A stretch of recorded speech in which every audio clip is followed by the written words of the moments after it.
Hi everyone, welcome to another episode of Synth Geekery, episode 279, I believe, if my number counting thing is correct. How you guys been going? It's been a Saturday for you. Is it just starting? Is it just finishing like it is for me? It's about 9 p.m. over here in Perth, Western Australia. That's where we're streaming from. If you're new, say g'day. Jump into the chat, say g'day.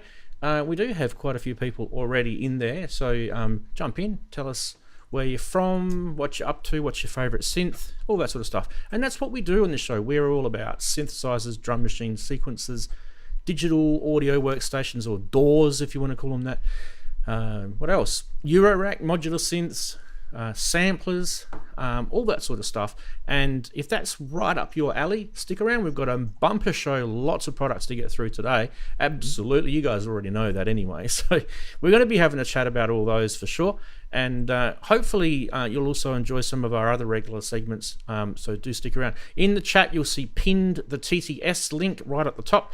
That's for those who are in YouTube. The TTS link is for those who want to send us a tip, and it will automatically put on the show an animation for you. It's always good fun, and it will actually read your text to speech and interrupt us all. And you can interrupt the show with all your interruptions. So do that. It's good because Streamlabs only take 3%, whereas YouTube takes 30% of anything that you donate. But don't worry about that. If it's easier for you to do it through the super chat thing, go for that. That's easy, that's fine. We love super chats anyway.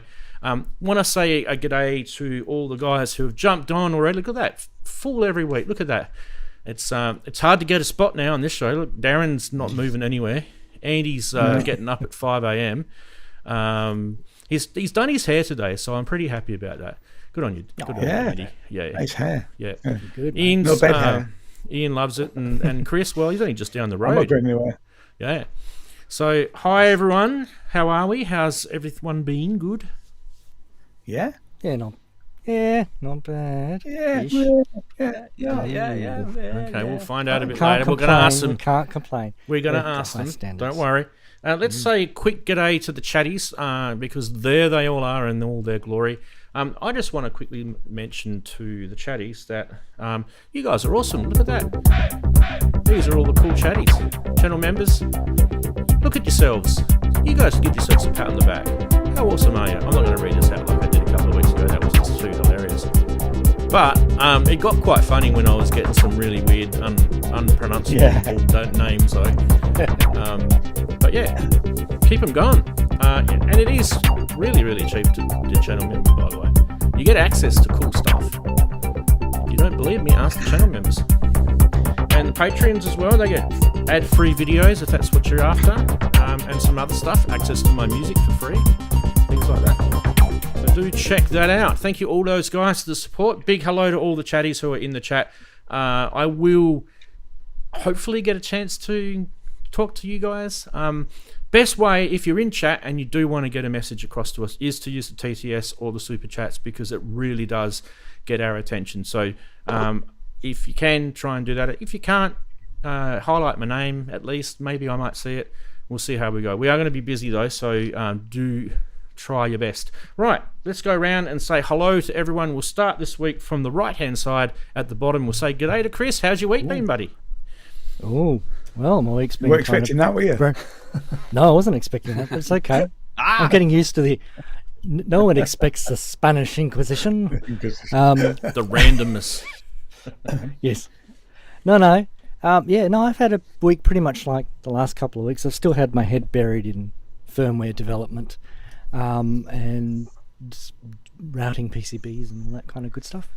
I've been doing some financial stuff because I've got the big meeting with my financial advisor, the yearly meeting coming up the end of this month.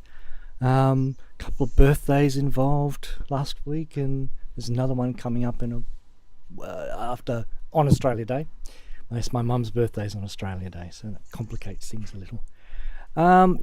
So apart from that, I've done a little bit of fun work. I've been trying a new module that I built.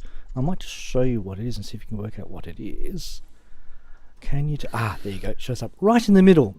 So I'm sorry about this. But yes, our little friend here is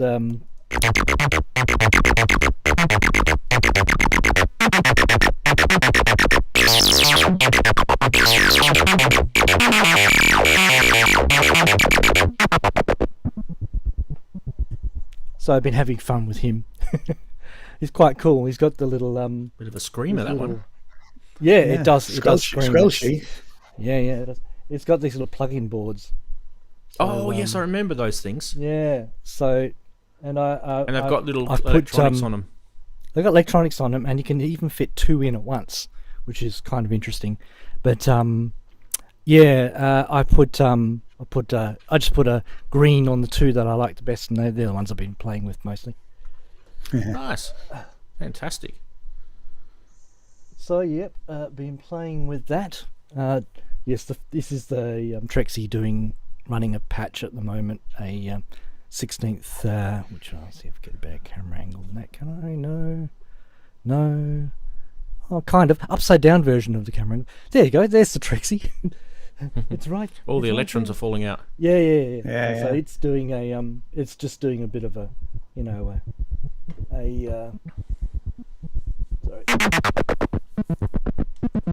Yeah, I can Just see doing the a gate. step sequence. Yep. Yeah, it's doing a step sequence, and you change the knob and it changes the pattern. That's just one of those things. Just one of the blocks I was testing. Nice. Which is it's quite good. Yes, I've got a few dilemmas that I'm going to have to resolve with respect to the with the firmware.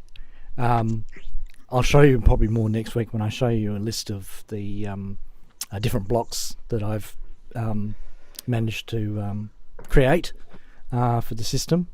And you'll see a few blocks that are going to be in red because I can't include them in all at once in the firmware because it blows the firmware. So yes, so that'll be the fun part going forward. We'll be trying to fit to make decisions because I'll have to make some sacrifices, and there will also be some optimization work that needs to be done. And what was I going to say today? I was going to say you've heard of optimism bias. Well, I've got a different affliction. It's called optimization fatigue. So I've heard that one before. It's Feature creep. wearing me down. I made a bit of a mistake today by trying to do some work on it, and just ended up getting kind of depressed and frustrated, and realised that I just spent what could have been a nice week, a nice Saturday, actually doing something I enjoy, and then got angry at myself for doing so. But it's okay because nice long walk and a little bit of music, which always cheers me up, and then got the lovely stream to come to. So so I'm kind of positive now because that's what you do. It is. Indeed it is. All right, can we go some other random place now? We can go here. Hey, Andy. Hey, is this still working? It is. How's your week been? Good. The headset's been acting weird. It's okay. I'm still working on 2 hours sleep this time, so that was fun. And bedhead, but it's been a pretty basic week. It's actually been really, Californians, whether in the fire zone getting all that horrible stuff going on, or in the other parts where it's really cold, like we're not used to the 40-degree Fahrenheit weather here. I like cold weather. I used to live where it was really cold, snowy and stuff like that, but you're just not used to get wimped out when you live this part of California. So having nights in the 40, 42 degrees is kind of weird. It did go as high as 50 last night, which is still pretty chilly, but shouldn't complain too much. But it is kind of weird, unusual weather, because normally this time of year we'd have lots of rain and it wouldn't be quite as cold. But good old climate change is causing lots of other problems. El Nino season, Andy, this year? I don't think it's an El Nino, but I don't remember, to be honest. We've got an El Nino here. Yeah. If you guys have, we probably do as well. I think it's actually, I think it usually covers both. It's planetary both sides at some point. Yeah, it's usually. Yeah. I just heard that. I thought 25 was going to be an El Nino. Yeah, I heard that too, Daren. I might be wrong.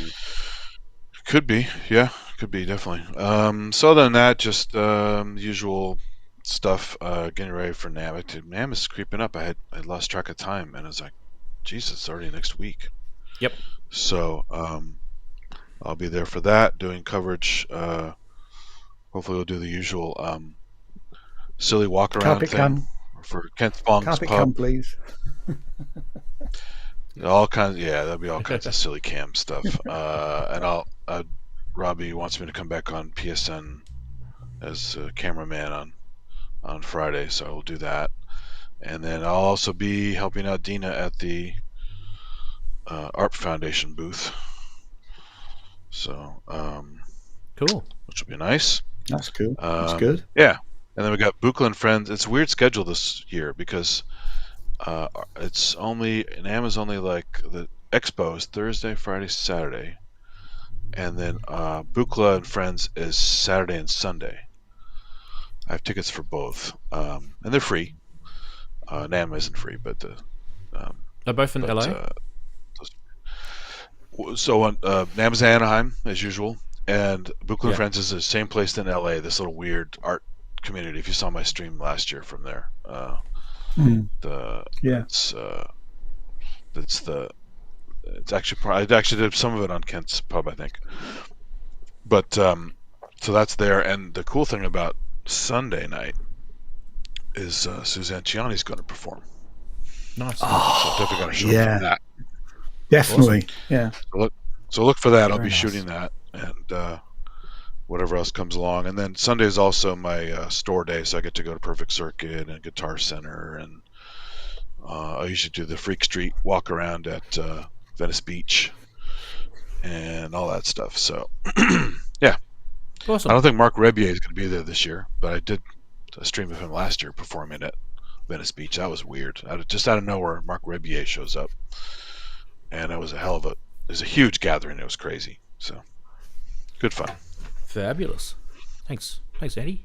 Heading over to Daren. Oh. Hey, mate. How's your Yeah, weather? thanks. Good day.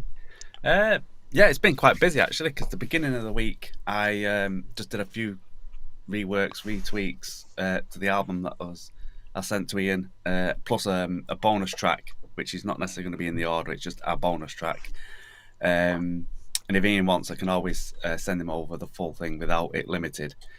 And then the second half of the week, I've been working on the live set, the live set that I'm going to be on pencil down for, should I say, to play at Top of the World in Stoke at the end of the month. So I'm working on that. So that's basically took my week up, those two things. I'm still working on the live set as well. Awesome. So other than that, and it being cold. Yeah.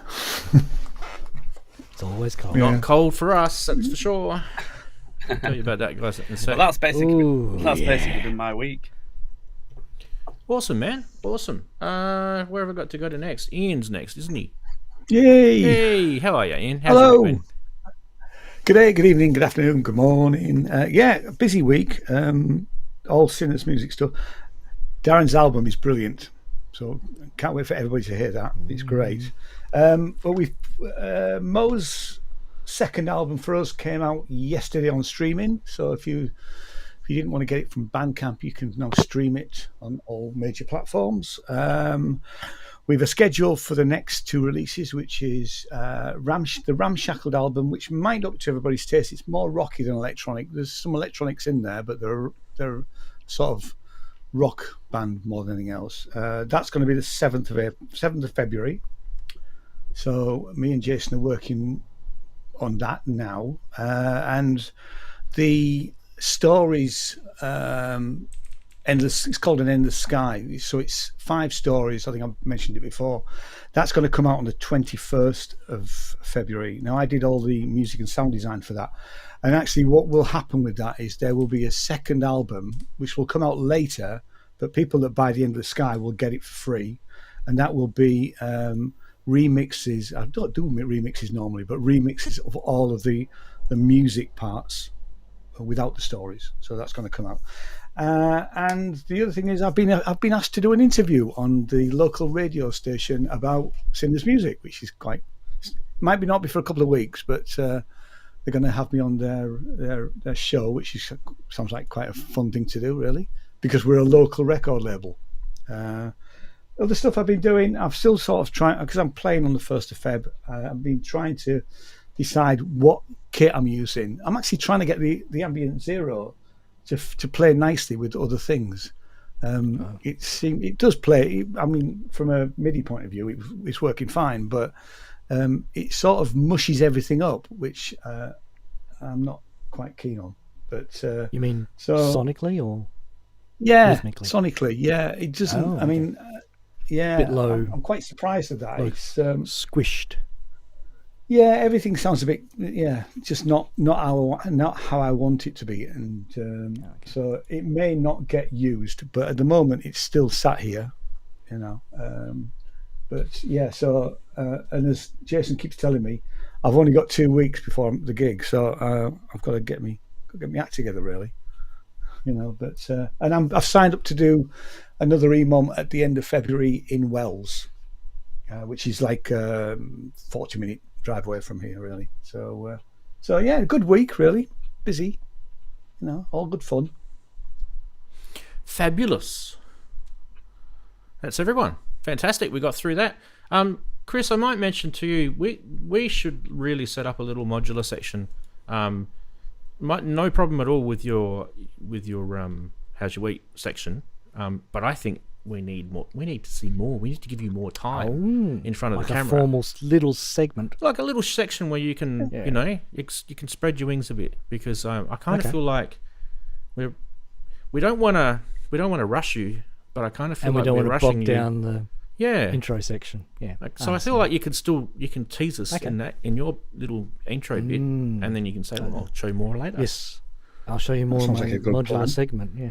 Yeah, and even if fun. we've got time today in the Saturday Sonority, I actually don't have a topic today really in the Saturday Sonority, because NAMM hasn't started until, by the time we do the next show, we would be in the thick of NAMM. So, you know, we're talking about NAMM this week, but it's more pre-NAMM, pre-show, pre-NAMM. Anything. Yeah. I'm running a chatbot today. I just want to sort of. It's the first time I've ever used it. So every 10 minutes or so, you'll see join us on Zoom. It's the only command I've got in there so far. But if you do see that, you'll know the chatbot's working.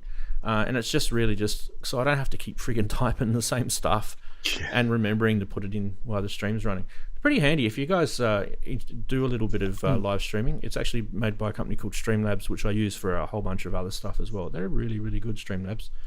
By the way, give them a plug. They get my money. That's fine. Right, let's get into the segs. Segs it up. Some would say these segs are very sexy. Starting with this one.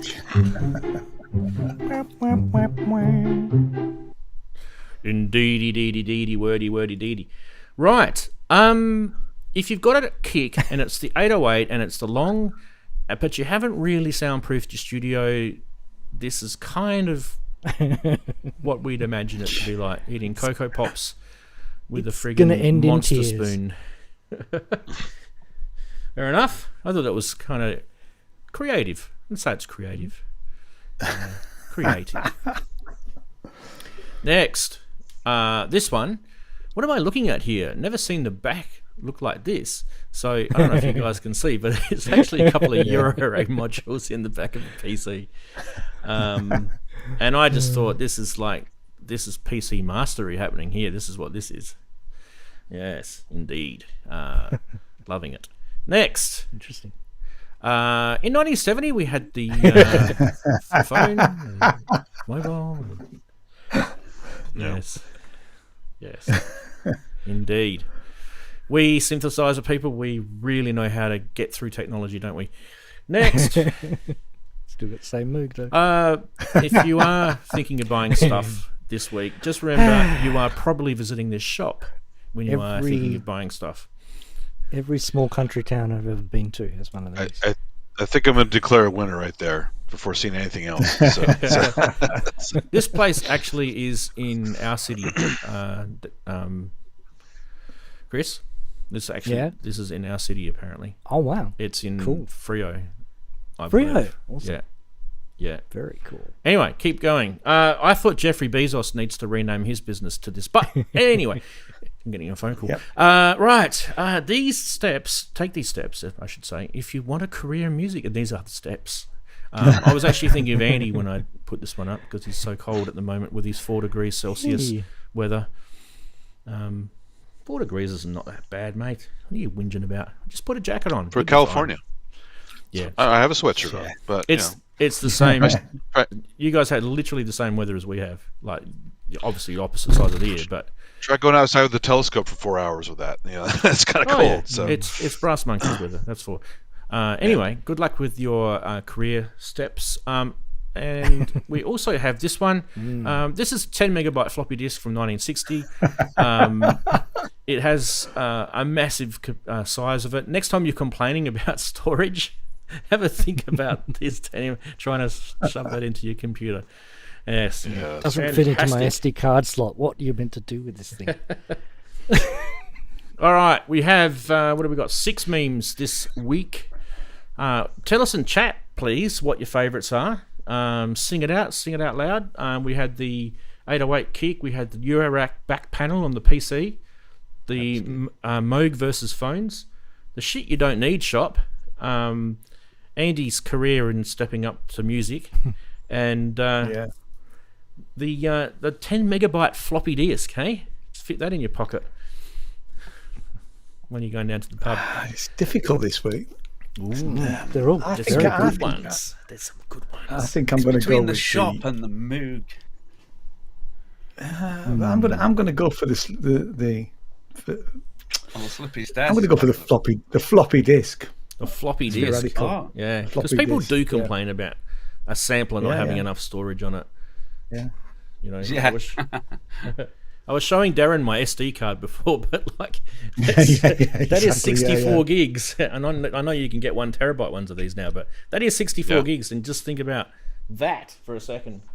You can make them the same size if you just hold the big one far away. Yeah, And you back in yeah. the shot. You could, yes. All right, Force what are the perspective, chatties saying? yes. Oh, lots of Moogs. Oh, typical synth heads, eh? I'm always going for Yeah. Yeah, Moogs. I know. No, I went. Disappoint me, you I think- synth I heads. think I Show have them to a go for the synthesizer and they case. go squirrel. that's because Yeah, people yeah. are insulted by calling it shit you don't need. People don't want to say they don't need it. So That's a good one, Ian. I like that. We have simple minds, and we're Yeah, not talking about the exactly. band at all. Mind you, if Mick McNeil wants to come, I would definitely love it if he came on the show. Oh, Lovely yeah. guy. Especially we could talk about Korg 700s all day long. All right, so we'll give it to the just. Mini Moog because the chatties have just spammed Mini Moog in the chat. So They spammed. pretty much, yeah, we'll go with that. Stand in the way of progress. Yeah. All right. Disappointingly, I'll allow that one. I'm probably with you guys, to be honest. I probably would have gone with the floppy disk or the shit you don't need shop. I think though, to me, they were the two funniest ones. It's hard to go past swearing in a meme. Yeah. Oh, absolutely. Right. all my hobbies are covered with shit I don't need, but it's the way it works. This room is basically that. In fact, this is the inside of that shop. Right. Let's keep going. We've got some products to get through, people. Yeah, lots of videos to watch, I guess. I don't know if we're going to watch them all, but yeah, we'll see how we go anyway. Right. So we'll start with this one. Let me get my notes. The Nord Piano 6. Now, apparently this is a highly versatile stage piano. Now, they're coming in 2 different sizes, I believe. It's 73 and 88 keys. So it is definitely a performer's stage piano designed for professional musicians, of course. But you may like that. Well, I do. I do like the Nord piano sound. I've always liked it, and I feel it's a good product for that. They've got some competition, that's for sure, but they do have their own piano engine which they've got, which is slightly different to someone else's. But they reckon that it offers a realistic acoustic and electric piano sounds, alongside with advanced sampling capabilities for other stuff. So you can do more things on this. The updated version includes a new powerful synthesizer section, which I think is really, really cool because I think that'd be nice. And they also have some more enhanced effects on there. By the way, if you're thinking, okay, I want to buy this Nord, it looks sexy, I love the red, they've got fully weighted keys, so you get that really authentic feel. If you're a real player or like this, with improved aftertouch. They've improved the whole aftertouch mechanism apparently. And then you've got the no-LED display in there, which is pretty tiny. But don't forget, this thing is an 88 key or a 73 key, so it's a huge thing. Need something for scale. Typical sort of wooden sort of sides and metal top and things like that. Anyway, let's watch a little video. Let's have a listen to it anyway. It does sound beautiful, by the way. I should warn you, gasms Prepare of the yourselves. ear will happen.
There we go. Gnawed yourselves out Sounds on the great. Nord Piano 6. Very nice, yeah. Beautiful. Who wants to have a quick chat about this? I have Did a they still include question. like Beethoven piano and stuff?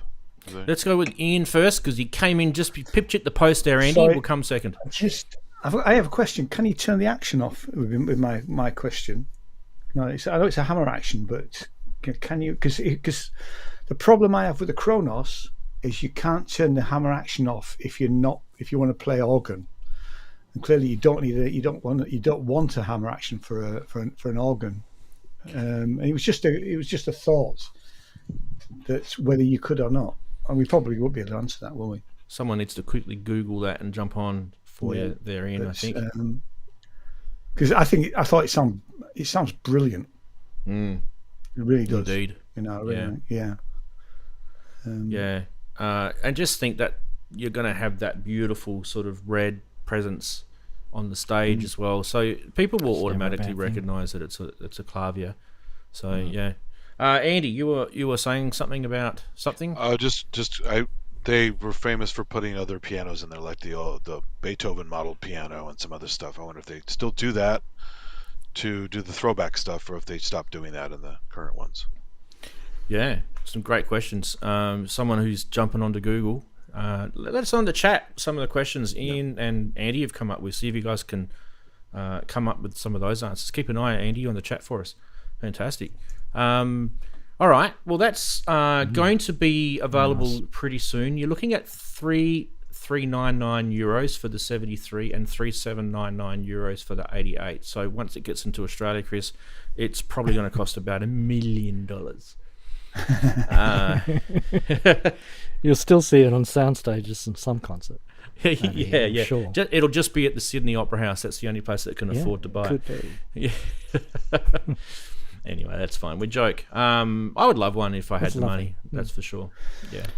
Yeah, you do some good work with it, I reckon. Yeah, I do love a piano. I mean, for me, it had to be the first thing I showed today because I don't know if you guys know me, but piano is my heart. That's where I started with. So yeah, that's how it goes. Yeah, me Right. too. And believe it or not, my second favorite thing when I was a kid is one of these things, and that's an organ. And that might surprise a lot of you, Yes. but I used to play with organs when I was a tiny little kid. Don't get silly. No. Yeah, Settle. I first learned to play on a Hammond B3. Yeah, a The first thing I Yamaha, ever played. a Lowry. I don't know if you guys had Lowry in your parts of the Yeah, world. Lowry. Yeah, Yamaha and a Lowry, and there was another one I can't remember. I think it might have been an Elka, but I just can't Farfisa? remember what it was. Yeah, Oh, but okay, I'm pretty sure it was an Elka because I remember the logo, but I could just be dreaming that. Anyway, this is the Nord Organ 3. So according to Nord, it's cutting-edge digital organ designed for musicians seeking authentic organ sounds and versatile performance features. It features the enhanced emulations of all the iconic organs, including the Hammond B3, the Farfisa. Did I say that right? Farfisa. Farfisa. Yeah. And Vox models. Vox Continental. Yeah. I used to have a Farfisa compact duo, but that must be in there. Now, the keen eyes would have noticed this is a 2-tier, baby. And I do Double like register. this. This is really cool. So you get the dual 61-key waterfall keyboard with a triple sensor keybeds, I should say, providing you response and dynamic playing. And the keys highlight including a rotary speaker emulation for rich immersive sound and advanced modulation effects like tremolo, phaser, chorus, and creative sound shaping with those. The user interface is redesigned with an OLED and LED indicators for the drawbar. Let's have a look at the video. This is actually quite compact and portable, which really kind of surprised me. I'm gassing for this, actually. This is actually a really cool product.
Bit of deep purple there. Yeah.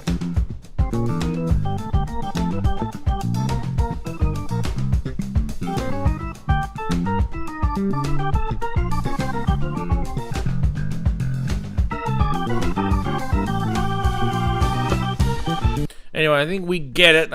Guys. Who likes that? Let's go back to the I love that. graphic. Absolutely love that. Look I mean, at that's that. exactly So why I was big. talk about the hammer action. That's why you can't do that on a hammer action, purely and simply because all the slides and the swirls, you just can't do it on a hammer action. It's brilliant. I love it. I mean, I'm thinking, if I had the space, I'd have that and the piano and get rid of the Kronos. Sorry, Neil. Oh yeah. Yeah, definitely. And I mean, the I price bought of the this Kronos in because it had. Go on then. $3,999 US, so 4,000 US. Let's call it. Let's call it what it is. So yeah. So but you're basically getting. It's kind of like getting two 61 key organs, really. And it's digital, so it's like insane amount of polyphony on this thing. Yeah, I like it probably equally for equal reasons, Ian, as you. Yeah. Yep. I don't play well enough to have either the piano or the organ. I mean, they're nice instruments. They sound great, but if you don't play well, they're kind of silly. So it's not up my street. Yeah. I just don't practice enough to play that well, and it would just be wasted on me. Although I can appreciate the instrument. So. Yeah. Yeah. You don't have I to think do they're licks great. like that, They're great guy. looking. No, but I just use one finger, so all. Yeah, exactly. I'm not a player like Andy. Mate, you can play Same here, chords with Darren. one I'm finger. not a player like Andy, so. I look sometimes great graduate if I to two actually fingers. obtain that. Darren, you can play Oh, let's chords not with push one it. finger. You know that. Exactly. I know. You can. Yep. It just seems like a waste of money See, without the I chops. see. Many of my chords are with one finger. Does it have an arpeggiator? No. Okay. I'll take that. Oh, Probably in there somewhere. I mean, it's got a It little. probably has, yeah. It's got a little computer in there. I'm sure it has You something. can run a like MIDI that. arpeggiator to it, yeah. I need an AI organ player in there. I mean, they're lovely looking things. They're great and they're great sounding. But like I say, I mean, obviously that's for players, not for people like me. Yeah.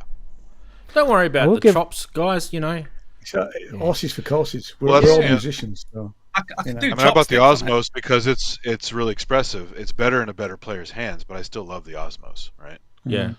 So it's I mean, for me, if I was to get that, I wouldn't be doing that real quick, jazzy sort of stuff on it. I'd be doing these massive, huge, you know, evolving, progressive sort of chords and things. That's how I'd be using it. Proggy stuff or Yeah, proggy stuff. I love proggy that. stuff. Yeah, You know, yeah, it'd be just quite think- good in a- imagine a Pink Old Floyd concert or Genesis, something. Pink Floyd, all the old proggy stuff. Yeah. No, I can see you doing some jazzy stuff just in the room there. As everyone opens the door, you're just there constantly. Shut the door, open the door, you're still doing it. What do you think? This is like Schrodinger's cat or something? Open the door. He's still doing it, or is he dead? Exactly. Does an organ the old player keep joke. on playing Exactly. when you shut the door, or it's the old Does he Joe have a plays break? solo. Exactly. Solo with you don't Keith see him? Reed, right? So If you don't see him have a break, does he really have a break? Absolutely. All right, we got some more to get through. There's those very Good two happy videos, by the products way. to start with. Yeah, awesome videos. Well done, Clavia. You done Yeah. good. Done good. Yeah. Yep. Right, let's head over to Korgland, and we'll start with this baby. Hey, we've got a couple of these This to is go through. brilliant. There's some cool things, eh? So let's have a chat. I mean, you guys have probably seen half this stuff already, but let's have a chat about it. So the HandyTraxx, there's a series of HandyTraxx. We're going to go through them all one by one because I feel like if you're a sort of a real turntable aficionado, and most of us probably come from those days, so I do, you know. I do.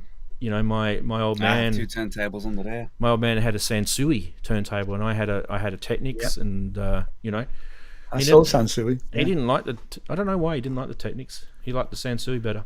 Anyway, Sansui was actually, yeah, it probably was better actually in those days. probably had a better stylus on it. was- If I Yeah, it would, would do, yeah. yeah. But I always used to like the Technics because it kind of I had everything Technics anyway. Anyway, let's get back to this. The HandyTraxx Play. This is the Play version. There's a couple of different versions of this, and there's a reason why there's different versions, and they're all got different prices. So if you haven't checked this out, you're going to get the full bottle right now. It's designed for DJs, and obviously it's not just designed for DJs. It's designed for anyone who's into vinyl, right? And the vinyl rebirth is happening. If you haven't worked it out, it's happening big time. Just go to record stores; they're filling up with CDs. vinyl right now. Have to go and get So stuff on vinyl yeah, now. so it's obviously got Streaming. the original, you know, stylus and all that sort of stuff. So you get the vinyl, you know, the analogy sort of feel to it, right?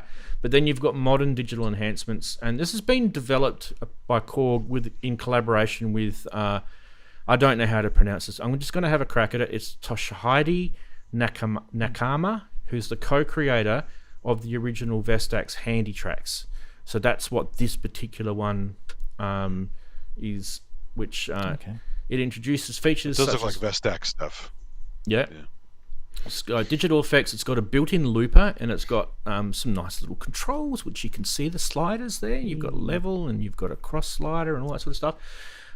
It's just been optimized for scratching. So for those who love to scratch, it's equipped with a high-quality fader, positioning which for offers the scratching. smooth, precise motion, minimizing silent zones. It facilitates effortless cuts and transitions. The fader can also be reversed, accommodating various scratching techniques. That's pretty cool. Digital effects, 3 types of filters for DJs who love that: low pass, high pass, and a blend, and an EQ filter with a low isolator. And there's also a peaking wah filter with modulation, which I thought was interesting. Built-in delay, and you know, those sort of echoey type effects. It's got a built-in looper, which has a variable speed control, enabling the live playback and capture and replay. So that's going to be fun, just that alone. That's great transition. So then we get into the build of this, right? So this is built with craftsmanship, apparently with custom designed tone arms, minimizing, you know, needle skipping during playback and scratching, belt-driven motor with digital rotation correction, so you get that stable platter and quick recovery. That's a problem. It could be, Right, yeah. Well, wait. Yeah, That's, the belt drive's a problem for DJs. We'll come back to it. well, it could be, but that Yeah. digital I thought they'd gone that direct digital drive. incorporation could be the reason how they've got around it.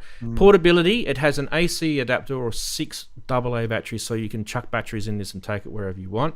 So it's designed for Daren and his park bench. It does have a built-in 2.5 watt speaker as well, Daren, which delivers clear audio and a rich bass.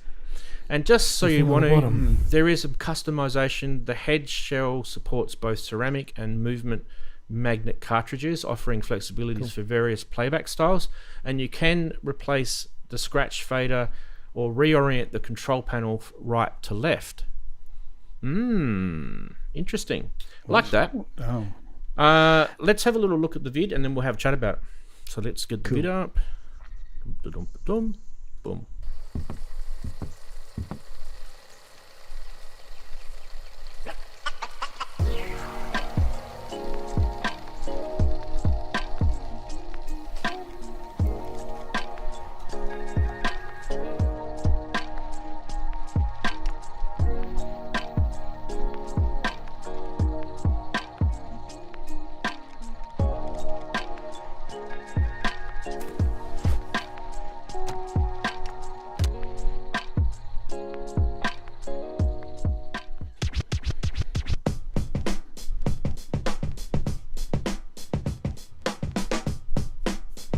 Park bench, Daren.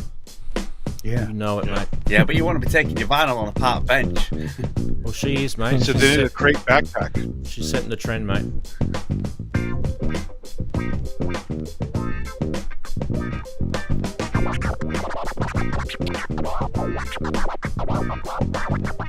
Where's Eminem when you need him? High fives all around. Let me have a go. I'm better at you than scratching. You need a Cubert mode. Bring the noise. There we go, peeps. It's all happening with this one. We're going to get through a few of these. Don't worry. It's worth going through. It's a bit painful, but we'll go through it. This one's 359 British pounds, so it's about $700 Aussie for us, Chris. I think this is the cheapest in the range that we're looking at. The basic one. Yeah. This is the basic one. It's still got a fair few features. All right, go for it, Ian, because I know you're a Korg monster. I am. So don't buy this.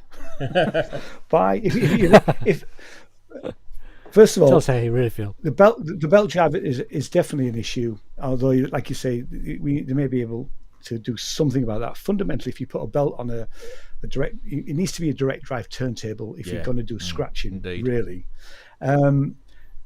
My advice is don't buy this. Buy a Technics SL1200 and a Stanton cartridge. The cartridge in it isn't great. It's a very budget Audio Technica, and the look of it looks really quite cheap. Now, obviously, I've never seen one in the flesh. I mean, I just That's because of Vestax. Vestax is cheap stuff usually. Yeah, is it Vestax really? I don't know Vestax. The other thing is, it's got a 78 entry-ish. on there. Whatever you do do not play 78 on that turntable. You need a 78 cartridge to play a 78. That's right. Oh, absolutely. nowadays, really. And it's got a 33 on it, has it? It has got 33 and it's got 45. The tone amp, because it hasn't got a conventional weight, I'm not sure how they're dealing with the mass of different sorts of things like that. Yeah, different cartridges. Sort of 78s need a lot more mass because of the way that they were, and it's a different shape on the actual diamond, really. So for 350 quid, if you want to get into it I mean, I don't know how much the SL1200 is, but that's the thing. Probably to a go bit for, more than 350. Really. I'd say it's probably up around the 500-600 quid. About 500 quid. Yeah, and then you're probably paying 100 quid. What you getting that? You can't go wrong with the Technics. You seriously can't. No, they're an industry standard for this type of thing. For this type of thing, yeah. Yeah, this is not a hi-fi turntable. But some of the next ones might be. Anyway, we'll see. Well, it's better on those USB One ones thing that I are would floating say, around. though- You've probably seen USB turntables that are. Oh out yeah, there, I have. so. Yeah. Daren. I'm with Ian on this because I've got lots of vinyl. I've got 2 direct turntables underneath here. I don't know if they can see them. I was waiting for some Technics SL10s, but I never got them because of the cost. But the thing I will say about Korg, I like the idea of them putting like a looper in it, the scratching fader. It's just that the quality of everything for that sort of stuff it's got to be better. Like I said, it's got to have a direct turntable. Yeah. You've got to have a decent weighted arm. And but I like the little extras they're putting on it. I think that's quite a neat idea as a sort of record deck. Like I say, the quality. If you've got somebody who wants to get into it for showing. Yeah. You want to get somebody who wants to try it for the first time. They've never done any scratching, that sort of thing. You might scratch your vinyl on this, though. That's kind of the worry I've got. You would. I think you would. But scratching in general ruins your records, right? Doesn't scratching over time ruin your record? It does. That cartridge is not designed for scratching. No. The Stanton 500 is I've got a Stanton 500 SL on mine. Because they've got the tip itself of the needle is built to just absolutely get hammered. For that. Yeah, exactly. Yeah. Whereas this is probably just like a hardened steel tip needle, which will just wear out pretty quick.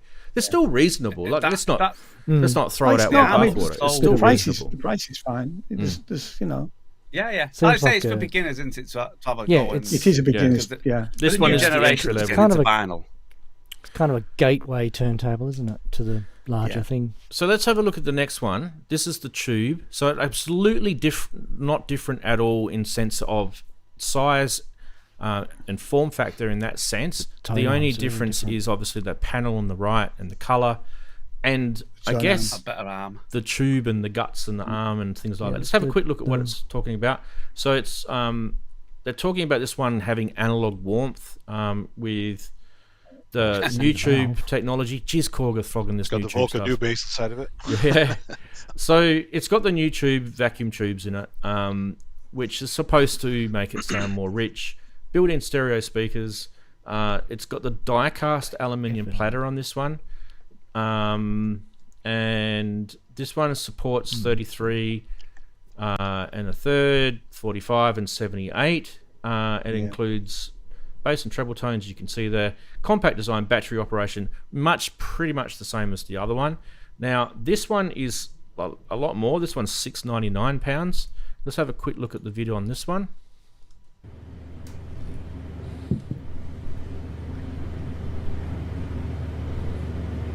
Big scratch on the Korg record. That's a cartridge. Yep. Better tone. I'm sure by the look of it. It's got a counterweight.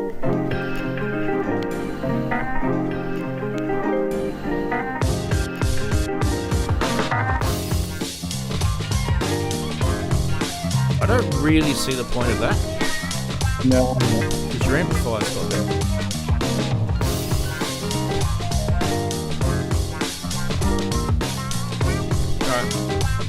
Alright. We get the point, guys. The batteries won't last long. That's the next one, right? No, they would. No, not driving a motor. All right. Any quick points about that we need to bring to the world about the tube? It's like I mean, it is slightly better, but all right. I mean, again, still got D.T.H on it. The next one doesn't have a video. I think the next one's the TubeJ. You guys see that? I'll just do it again. That's the tube, and this is the TubeJ. You had to really pick it up, but the TubeJ is substantially bit more expensive. This one is probably the most expensive in this whole Is it collection. direct drive? Is this the one that's 900? This is the JICO or JICO, a renowned manufacturer of high quality analog audio styli and cartridges. So this has got the JICO or JICO, I think it is. Yeah. I've always thought it was JICO anyway. This has got the Clipper MM cartridge in it, designed to deliver the better sort of originals. This is a really high end cartridge. There's absolutely no doubt they've put a decent cartridge in this. So it's not like, it may not be your choice of cartridge, but they are definitely well known, and you're paying for it. It's got a detachable head shell as well, so you'll be able to swap that out. Yeah. And it's it's a little bit nicer, the engineering of this. A couple of things. It retains obviously all the other features of the tube model, obviously not the play model. So you got the die-cast aluminium platter, you get the counterweight tone arm, and you get the phono equalizer with the new tube still in it. So this still has the tube, stereo speakers, blah blah blah blah blah. This one is 1,099 pounds. So this is 1,100 pounds. Oh wow! This is quite expensive. Right. So if you're going to be spending that sort of Is coin, it direct drive? Did you say? I would hope it's belt. But didn't say what type of drive it was. For yeah. I would say it's probably belt. It didn't say. Yeah. Not in this particular notes that I've got here anyway. I mean, I'd have to go back to the Korg website. You guys can check that out yourselves anyway. Yeah. Next That'd one. be a major difference. I'm sure they would put it right up front. Anyway, before we go into the next one, the Clipper MM cartridge. Who's got some experience with that? I don't know them at all, actually. I mean, I tell you what you should buy instead of this, but we'll probably come back to that. Okay. Right. If you're going to spend 1,200 quid. Well, yeah. Just having a quick look at anyone mentions anything in the chat. No, we're good. All right, let's go to the next. The next one does have a video, and this is the 1-bit model. The 1-bit model. They're calling this one the ultimate vinyl experience. This one. So this one is a high resolution. Well, it's got gold paint, so of course. Yeah. Anyway, so basically the TubeJ, and the 1-bit have all got the new tube in it, right? The 1-bit has advanced digitization capabilities, allows the user to archive their vinyl collections with 5.6 megahertz 1-bit direct stream digital DSD format, capturing audio with exceptional clarity, equipped with Korg's new tube, as I mentioned before, blah blah blah, all the other stuff. It's got the same cartridge as the previous one, the MM, the Jaico J4A7MM cartridge. Other than that, it's pretty much the same. Is a card slotted in? Is that what you're saying? So let's have a look. We'll have a look at the video. It does show it in the video. Let me answer your question, Andy. There's the cartridge, that one there. Yeah, that's a sure. Sure, maybe a clone, but it's a sure.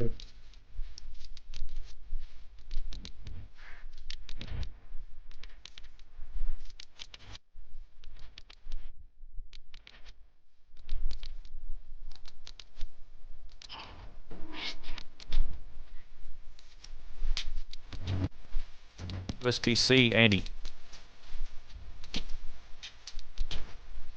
You can't park bench your stuff on the car. You have to have a C device. All right, that's that one. So we got through three it all down to turntables. MP3, and then you constantly listen to it on P3, so you never listen to the Yeah. record again. The 128-bit lossy compatible MP3. Yeah. I mean, the Napster. YouTube doesn't add anything to this. So either any of these three, really. I've got a new tube in my keyboard amp because I've been flogging it. I have for the new quite a bass, while and now. it doesn't add that much to that either. So No, it doesn't. Let's put Chris up in the top right-hand corner. Yeah. Um, Don't buy any of these three. What you should do Well, the is play, go buy the play. No, for me, the no, play is a bit of so- fun. The play is a bit of It fun. is. If you're just going to splash, if you're going to go and buy teenage engineering stuff, then you have got cash to splash. Just buy the play. Yeah. I can't believe So they've if you're made gonna- 4 different versions of it. Just I know, one if you cheap wanna buy- one and one good quality one. Yeah, if you want to buy a decent turntable, you can pick up on eBay an Ariston RD80 or an Ariston RD120. Yeah, which an are Ariston, probably, yeah. You know, Yeah. and you'll pick them up for less than 500 quid, and Well- then spend another 100 quid on the turntable. I mean, there's three on eBay now at 445. Because somebody's selling an ID40 for 750. That should be in his scams. But a Lin LP12 is another really, really good turntable. There's a lot better turntables for less than £1,000 than this. Really. I'm just gonna bring back Dad's Sansui next time I go to Adelaide. I'm gonna grab your Sansui. I tell you, Mum said I can have it. So. if it's a late 70s one with, I mean, It is the a thing late about 70s. turntables is Yep. it's all about mass and about wood, not Oh, plastic. yeah. It's wood. It's So got the. it's It's wood. got all. It's got It'll all be a the really, die really cast good, yeah, weight. Yeah. It's the proper one. It's not the crappy plastic ones that they brought out later. yeah. Yeah. The platter needs to be metal. And, Yep, and, it's metal. of It's good belt weight driven. and all Really, that sort of stuff. really important. Belt driven. in Yeah, turntables. he's had the belt replaced a few times over the years, but the belt's it'll probably need replacing. He probably hasn't touched it for years. The other one, I've got a Thorens. I've got a Thorens that'll do 78. It's Yeah, not- it's Thorens not are as nice. good as- Yeah. but plenty of Thorens turntables out there. You know what though? Like I and then- mean, with my Technics in, I've played vinyl on that for many years, and I never really sort of sat back and thought, oh, well, geez, I wish I, had something else. I've always just kind of accepted the sound of it, if that makes sense, because is it a 1200? yeah. I mean, let's face it. I mean, it's designed for DJs, but actually, I've known lots of people play 1200s with hi-fi with the right cartridge, and because you can swap out the cartridge using them, in the arms, not the arm on a 1200. I've got the original cartridge in it. Yeah. All right. We changed stylus. Probably needs to change that. Yeah. I've never scratched on it. It's I'm too scared to scratch.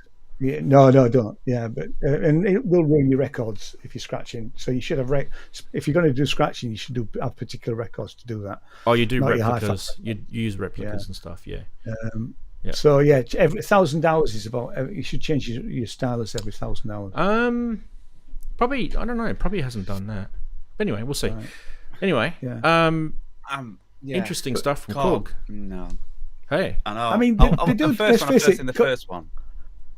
They do some wacky stuff, and this stuff is wacky. Now It's pretty wacky. Somebody will buy this stuff. Yeah. I just can't believe they made four different versions. Four- of the yeah, same well, thing. It is a bit crazy, Going isn't up it? And what's the Yeah. price Yeah. of this? What's the price of this? This one. This, the last one is £919, so it's just a bit over £900. You might as well say £900 because they're not going to do that. Hey, Ranzee, you got to get the Gakken record maker to put your records on here. Put your music on here to tweak it. Yeah. I put Gotta the link get in the chat. The etcher. The etcher. That's the same one that Teenage Engineering did a rebrand of and charged more money for. Oh, yeah, that's the one. Yeah. It's All about right. $60 normally. So. Let's have a quick go forward. Now we're getting into synthesizers, guys. Here it is here. This one's obviously one that they've released before, but this is the module, I should say. The module. So basically it's exactly the same as, let's let's remove you for a sec, Chris, because you're just sort of covering it a little bit. Sorry. You're in the way. Sorry, bud. Basically, have a look at that, right? And then have a look at the keyboard version. Ready, set, that. And then go back to that. So this is the render off of their website, by the way. So it's always nice and crisp looking. Yeah. Okay. But pretty much, other than the pitch and mod wheel and the octave buttons, and the position of those white knobs is slightly different. I'm not seeing a lot of different. I mean, okay, you've got a power button and a volume button, hold and something else. I can't see it, chaos or something, above the chaos pad. They're not there, so I'll go back to the other one. But I feel like this is one of the rare times where a module is actually really, really similar to the synth, and they haven't skimped on anything. Yeah. I like it. Well, in the case of Roland, they always made the module better, right? So. Yeah, true. Are those rackiest detachable? I would ask. They are, of course, they are. They'll Yeah. be reversible too. Yeah. Yep. Like They can on be the- desktop. right, yeah, this yeah, can yeah. be desktoped as Yeah. well. Yeah. I think Anyway, I'd rather use it desktop. But let's go back to the vid. Me too.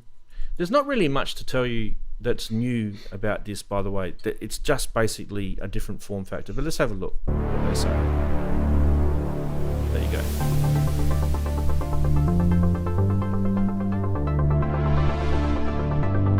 %100% digital. Nothing to do with analog, guys. Stop saying it. Analog feel, though. Yeah. Your bloody analog. Vibe. It doesn't need to be analog. It just needs to sound good.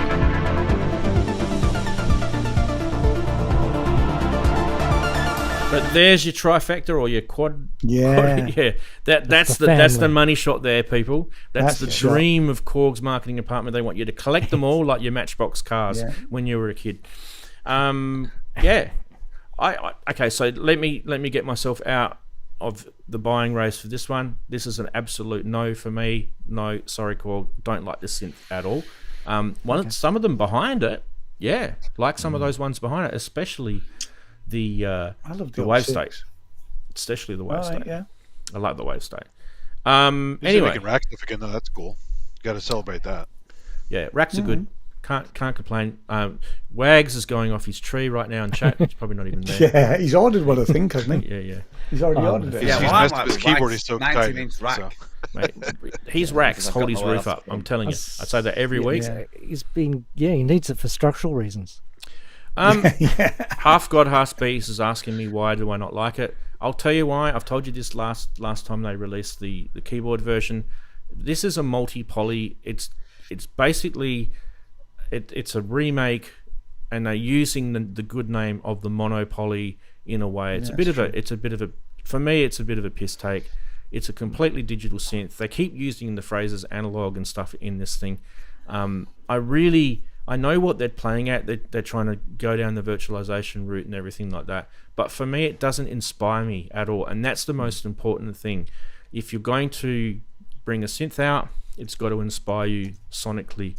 And this doesn't. It's a lovely synth. I'm sure someone will buy it. I'm sure people are buying them. It's just not for me. That's it. They had a monopoly at my local used store the other day. Yep. Now that's more interesting. seem to Remake the monopoly. It was a great synth. Remake that. You're remaking other analog things in the past. I mean, I have to be the multipoly. I don't mind it. I'm not. I wouldn't buy it personally, but it's it's all right. If You didn't say how much it was floats your boat. compared to the keyboard version. I haven't told you no, Darren. You are spot on, mate, with your perception there. 709 British 700. smackaroonies. Yeah. Yep. So I mean, 1400 I would be more for us, interested. Chris. More interested than the keyboard version because I've got enough keyboards to. It's about Chris. By the way, it's about the same price as the keyboard version. That's the thing that kind of annoyed me. It's about the same price. Yeah, it should be cheaper. Yeah, I Should be checked it. cheaper. It was $12.19 or something. Yeah. It might be like Just- $100 Let me just. cheaper or I something think like that. one of the other The modules is the same The price. other racks follow that same principle then. Are they the same price as Yeah. the They did No, that they're with the usually a bit cheaper. monologues. It was only like $100 cheaper with Just the rack. generally tiny bit cheaper, Darren. module. It's general the rule, but it's silly. Yeah, it's it's silly, naughty. really. They shouldn't be doing it. Interesting. No. Well, you look at the AMS. Oh, blooming out. Hydrosynth. My brain's gone. Hydrosynth, Hydros- that's it. You look at the keyboard version and the desktop, there's quite a bit of a difference. Yeah, and it should be. Yeah, That's what it should be. Yeah. Yeah. You should be Yeah, sort of compensated for the lack of hardware. The actual retail, the recommended retail price of it, including VAT, and this is on the dealer website, is 671. Now that's not a street price. It should be probably £100 cheaper than that actually in the shops. Okay, good. So it should be less than 700 easily. Okay, good. All right. Really. And they haven't. Korg haven't got stock, but so No, it's not anybody in the available UK yet. This is a NAMM announcement, so they're saying Yeah. 2025. It's- sometime this That's year. all they're saying. Yeah. The keyboard version recommended retail price is £799, so £800. So this is So that's substantially as it less. should be. Yeah. So it should be. That's how it should be. Now it might be different in different parts of the world. Yeah. So Yes. Yes. and it'd be interesting because you do get different prices from Korg in America than Europe as well. We've seen that before. So, but yeah, it's all right. It's just not for me. It's Yeah, fine. same, mate. I Right, you know. let's move on before I start throwing something at the screen.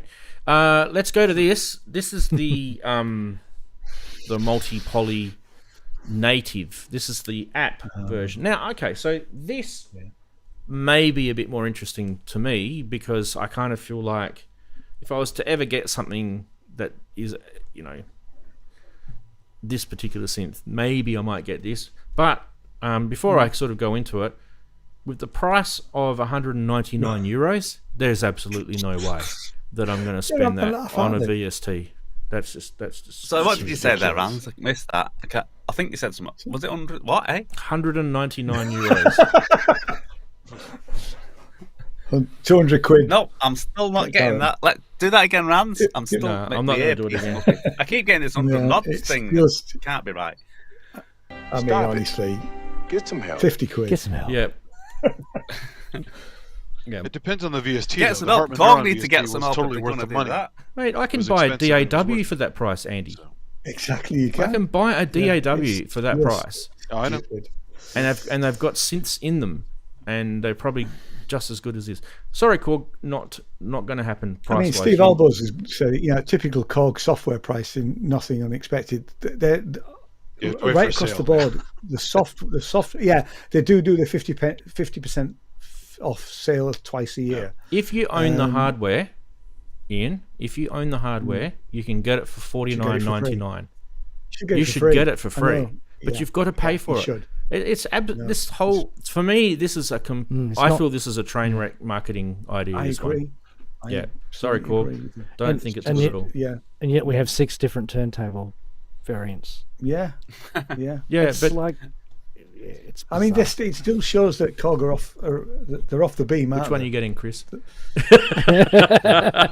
going to go and buy an RD80. Well, I was interested in the module, but now I'm thinking the Hydrosynth's probably a better option. It is, buddy. I was It I was definitely not going to get the plug-in. No way. All right, let's move on to something a little bit more tasteful. I feel personally, and that is this. Now, some people are going to be throwing their synth at the screen. Yes, they're going to be making that sound.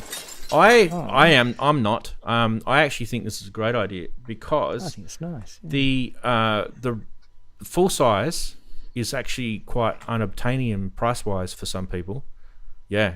Well, they're unavailable. They've gone now completely. Yeah. Well, the full size one. It's a bit sad actually. I mean, people would still buy it. That's the point.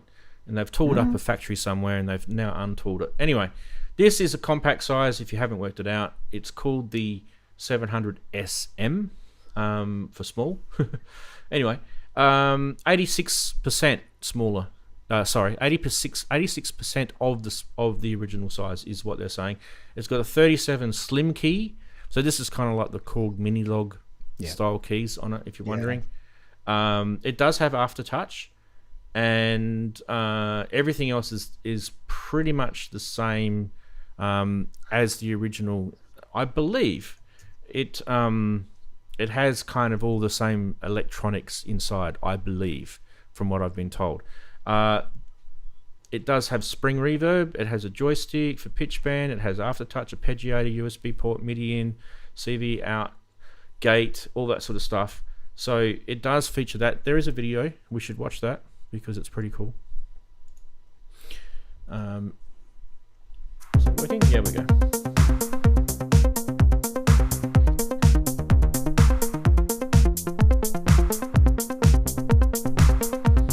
There's the little one on top of the big one, just for size differences.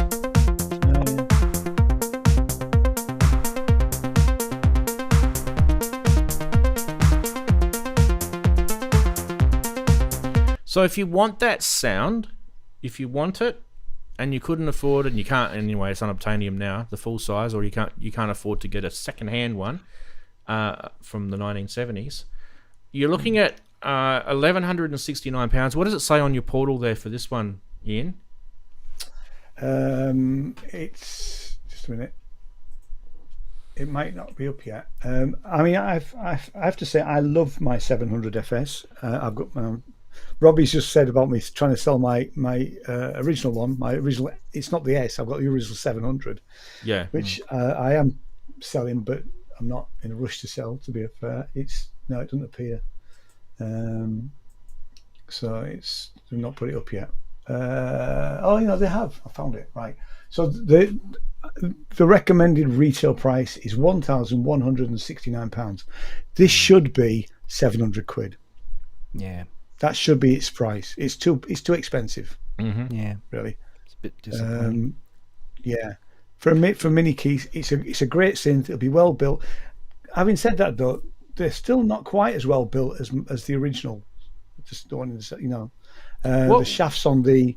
What are they doing in terms of the electronics? That's what I want to know. Is it exactly the same electronics inside, or are they SMCing different things? What are they doing? Something different, because the original didn't have the arpeggiator and all the MIDI stuff. So there is other things going on in there. Yeah, I need to know what that is. Modern microprocessor, but yeah. The question is, certainly the original 700. When they sent me the protest. Sorry, go on. Go, Chris. So I was going to say the original 700 filter was the one that they first put in the Volca keys, didn't they? In this the Volca keys, yeah. So that was discrete. That was all discrete components. Yeah. So they, they can do that, at least that much of it. So there's no reason to think that the filter wouldn't be just straight out of the Volca keys. So. Fair enough. And the rest of it, probably. But it's different. It's different to other mono synths. I mean, it's the first synth I ever bought.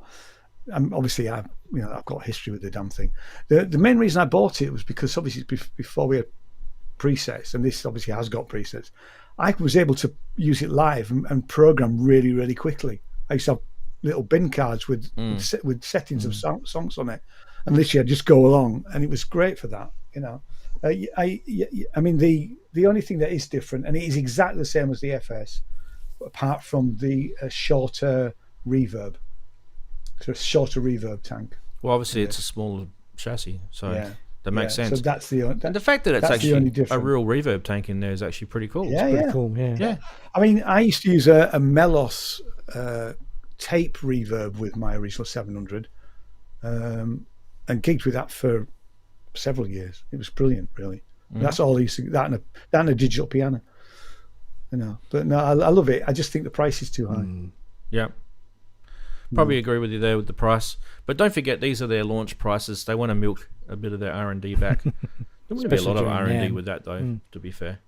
All right. Now this one coming up. I've been scratching my head about WTF Korg you're doing here. I'll tell you what I mean in a sec. So this is the Korg Kronos 3, right? Now, if you guys know about Korg Kronos. So, Andy, this is basically the next generation Korg M3, as you know, right? It's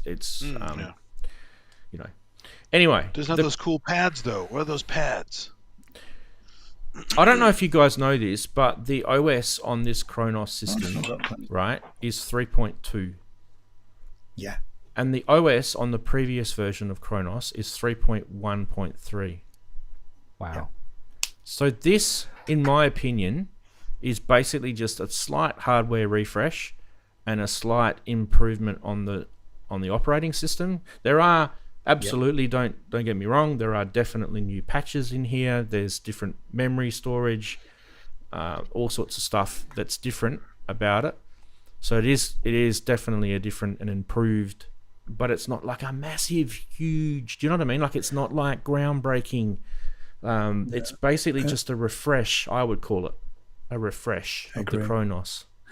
Apparently, I'll be able to install the new firmware on your old Kronos one. Yeah, too. They're backwards compatible. So they're making a massive, massive big thing about it too, being backwards compatible, so that you can bring all your Kronos stuff into this and it will still work, and vice versa.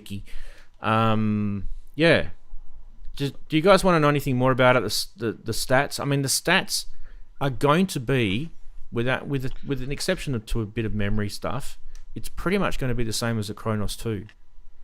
It's going to. They'd never say that, though, would they? They won't say that in their marketing. No. You said a refresh. No, they should got a Kronos refresh. They'd never say that. They always have to pick. My Korg rep at the time told me that when they discontinued the Kronos, it was purely because of the chip shortage. They couldn't get the chips at the time, and that's why it became discontinued. So obviously that issue seems to be over now. Apparently, it loads a bit faster, doesn't it? There's one or two other things. But they've got a new chip in this. Yeah, there's a bit of memory improvement, a new chip. They are talking about this not being available until the second half, so June-ish, and then later in the second half, you're going to get a new sound pack for the Nautilus users as well. you know how it's got the engines in it. You've got the 9 the engines, SGX2, the EP1, the HD1, all those different engines in it, right? Tone wheel organ, CX3, the MS20EX is in there, Poly 6EX. So when you guys think about, like, if you're looking at sort of like where Korg have gone, say you were to sort of compare this to a Korg M3, which I could definitely do because I own, and so does Andy. What Korg have basically done is they've basically done a Roland. They've gone, McLeod. We want to start putting all virtual versions of our classic gear into a synth, into a workstation. So that way people will go, I don't know if I need all the other Korg stuff. I can just get a Kronos. And that's kind of, that's the market they're after. They want someone who wants a workstation. What do you guys think? Do you think workstations are kind of on the out because of computers and laptops and DAWs and stuff like that? It's certainly less popular. Yeah. I mean, I'll be honest with you. I've actually got 3 workstations. I've got 2 that I use for live. I've got a PS60, which I've only recently rebought actually. The Yamaha. And no, that's the Korg PS60. Oh, okay. Their performance synthesizer. Yep. It's great for being able to tweak controls on it. I should never have sold mine in the first place. And I've also got a Cross 2, which I would use for live. I remember the Cross. So Does I've got one, and I've got a Kronos. Actually, I've got 4. I've also got a microstation down there as well, which is on with MiniKey, 61 note MiniKey. So I've actually got 4 of the bloody things. I don't mind. There are many use cases for them. I use them for particular jobs, really. You know, I mean, Simon Grebka chooses one. He's great on his workstation. So yeah. I mean, if I'm playing in a band like I was before we moved, I would use certainly the Cross and the PS60. You know. Now let's have a look what Korg have said. It's £2,649 for this. Like I said, not available until June. Let's see what they say about it.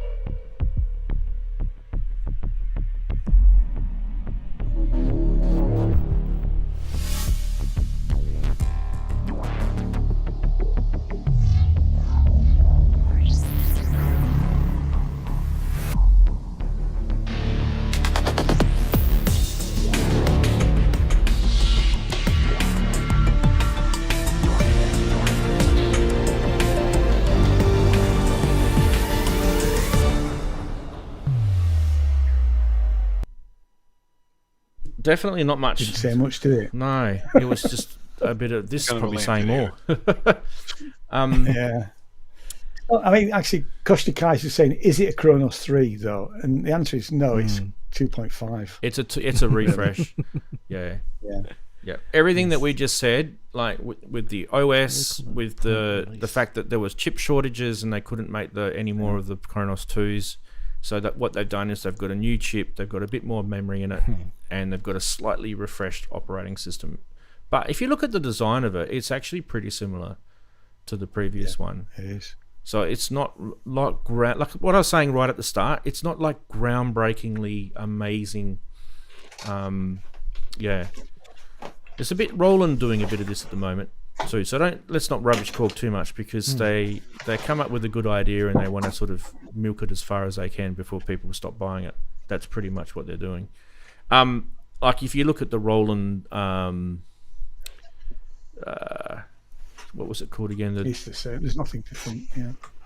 What was that Roland one that I used to like and I never got in the end? It has like the friggin' sequencer in it and sampler and everything. It's a little bit like it's a workstation. Anyway, forget the name, Juno X or something. So there's a bunch of sort of manufacturers that do this sort of workstation stuff, and then they bring out light versions and they bring out bigger versions, and it's all pretty much Phantoms just did that stuff. Yeah. Phantoms it was Phantom. That's what I was thinking of. Yeah. Phantom X or something. Yeah. I still think if you don't have a workstation, and you've never ever owned one, I don't think you can go wrong with the Kronos. They're amazing. I Like agree. the actual user interface in it's actually really, really quite good. In fact, the funny thing with the Phantom, the Phantom 08 that was out many years ago, one of my coworkers had one. They literally took the SP404 and added that pad section to it, and it was kind of an island. You couldn't move the samples around on it. It was still like an SP404 bolted onto a keyboard. It's very funny. Yeah, they tend to do that sort of stuff, don't they? It's Yeah, just like launching a little bit of software and you can't use it with anything else. Yeah. The only thing I'm not keen on mine, and I don't think this will be improved, is the hammer action doesn't feel great. I've had this conversation on Kent's Pub a few times with Justin. It's not the best keyboard to play from a piano point of view. Is it a Fatar or not? No, it's not. So it's some other Korg thing. It's some, yeah. I do know. I saw a video a few years ago. Somebody, because they got weights on the actual keys, I think, and this guy took all the weights out. What was the point of that? Why didn't you just buy the one the unweighted one? It seems stupid to me. Yeah. Coach, we've got it's the RH3, so it's a bit nasty, and he agrees. Yeah, what happens is I start playing it, and I thought, oh, this feels crap. But then after 5 minutes, I've sort of got into playing it. So every time I come back to it, I feel that but I get used to it when I'm playing it, But it doesn't have a good feeling. Is it kind of lumpy weight? You know how like some weighted keyboards feel lumpy? Yeah, you know what I mean, right? Is, yeah, I do. I mean, I much preferred the Yamaha because I've had a couple of Yamaha hammer action digital pianos in the past. Yeah.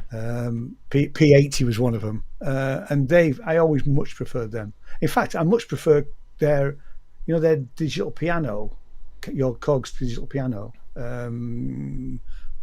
P2 is it? P1, P2, something like that. Well, if you ever want to feel a good weighted, like synth-based key, the Nord one, they are just absolutely. I've never beautiful. played a Nord, and I want to play a Nord. I mean, if I was gonna get rid of that, I would be looking at buying, and I had a bit more space, the Nord Piano 3 and the organ. Yeah. But I quite like the fact it has got those 9 engines. Because I actually went and had a play with, because my son, he still hasn't worked out what he wants to do. So we were looking at digital pianos, and some of them, it kind of feels like, with some of the weighted keys with some of these products, it kind of feels like I said, the Korg one felt lumpy. And what I mean by lumpy, the action itself kind of feels like when you're pressing down on it, that you've got some sort of resistance, and then it goes further. Exactly. And it's not aftertouch. This is before the aftertouch mechanism. And that kind of feels a bit weird for me. The other ones that I don't like are the ones that almost feel like it's too easy to weight. So it almost like the key gives away underneath you. So I don't really like that. Some people like it though, apparently. Certainly the Yamaha action, because on an acoustic piano, it should be heavier on the bottom end than it is on the top end, and that you certainly feel that on a Yamaha action. I don't feel that on this. It feels the same all the way through to me. Yeah, it'll be even. Yeah, they won't have done that. Yeah. No. Not sure if I'm not even sure if Nord have done that, but they might. Right. I actually I forgot about that actually. Yeah. So the one I like is it has to have a bit of tactile push, but it has to be sort of linear through the push, right? So when you're pushing with the weight, it should be linear all the way. It shouldn't kind of give too quickly, or it shouldn't sort of give me feedback pressure back onto. Absolutely. It should be linear. And if you look at a at bit of a bounce to it usually, right? Yeah, a bit of a bounce to it, absolutely. Yeah. But you should never ever feel like it's too easy, right? Because then, as I said before, some players love that real sort of springy bounce weighted keys, but I don't. I like it to have a bit. The older Casio previous had you had to put a lot of pressure down on them. Waggles just asked, does the Korg Kronos keybed magically turn into an organ waterfall keybed? Absolutely not. It does not. That's why I was saying to me in the chat, I have mine. Mine is wired for organ to the sledge. Yeah, I've MIDI to the sledge because you can't play B3 on it. It doesn't work. You know, Yeah. you kill your hands for trying to do a slide. No. Yep. Yeah, people in the chat talking about Kurzweil and Kawai or Kawai. I mean, Kurzweil definitely makes some top stuff. Yeah, you're not gonna. It was have. Yeah. 2700. You know, get that into you. Oh, look at my little chatbot worked. Yes, I've seen it. I saw it earlier. Yeah, it's working then. No one's in Zoom though. It's not working that well. Right, we shall go back to the next product. I did tell you the price of that, didn't I? I'm pretty sure I did. 2649. Yeah. 2649. Prices. I mean, to be fair, for what it is, the price is okay. Good. And what you're getting, you know. 5Gs for us, Chris. Yeah. Sorry, Chris, you feel like you've been left out, mate, but you're still there. See, there you go. Just for a second, anyway. I'm kidding, mate. I'm kidding. Next, I hadn't shown this. It was about December when this thing came out. I didn't show this, but I thought I'm going to show it because there's something I want to talk about with this, and that is that. Oh, the fold up. Yeah. The fold up, yeah. There's a bit of. We always talk about portability and park bench, and I know we joke around and stuff, but there's a bit of truth to some of the stuff that we talk about. I'm going to bring Chris back in. I actually really there's no joking about park bench. I actually think this is pretty cool. Well, what you do on the park bench, that's the joke, right? So. Ian, can you get me the latest portal price on this, because I've only got the Aussie price on it. Will do. Basically, this is a foldable MIDI keyboard, and you know, there's a couple of little bits and pieces. I know Keith and Watford bought one. I haven't heard how it was. Pretty cheap. I think you're looking at about. I think Ian gives me the correct price. I think it's about £80 or £90, if I'm right. Doesn't come up. Their portal's pretty poor in terms of search. NanoKey should be one word, by the way. Sorry, I found typoed it. Yeah. 110. 110? 110 including VAT, yeah. Okay, so there's 179 Aussie dollars at the moment, Chris. So that's actually a pretty good price. I actually thought that was actually insanely good. Anyway, let's have a watch of this. Sorry, Chris, I'm just going to pop you off again. For 5 different colours.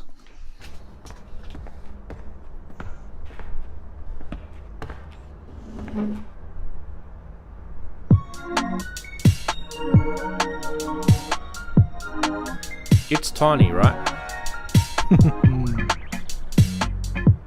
Wow. And it's clicky membranes, right? Yep.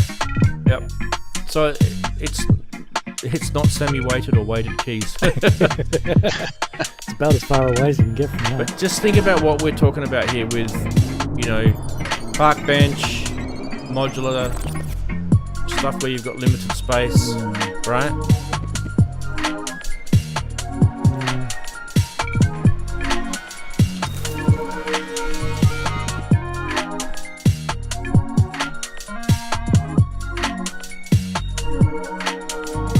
I've got one small problem with it, which I think completely misses the boat. But I swear, if they did this, it would be a killer. And that is, it's only got USB-C and TRS connectivity on it. So it's a physical connection. If they had Bluetooth, Bluetooth should be on this, especially the battery. It would be an absolute killer. A little battery, little rechargeable battery in this, and Bluetooth, and it would be a killer. Yes, absolutely. It should have WIDI. Yeah. I'm going to drink. Unless I'm completely mistaken, I didn't read the specs correctly. I'm pretty sure this is just the two connectivity on it. I'll have a quick look just a sec. Because it gives me. They also missed a trick too. If you remember the old, I think it was Electronic Musician magazine with Devo had a custom keyboard on their arm. Yeah. Strapped to their arm. That was kind of cool if you could strap it to your arm. You could. The built-in arpeggio in the elbow joint. Not a bad idea. That's a good idea. Sorry. 15 rhythm.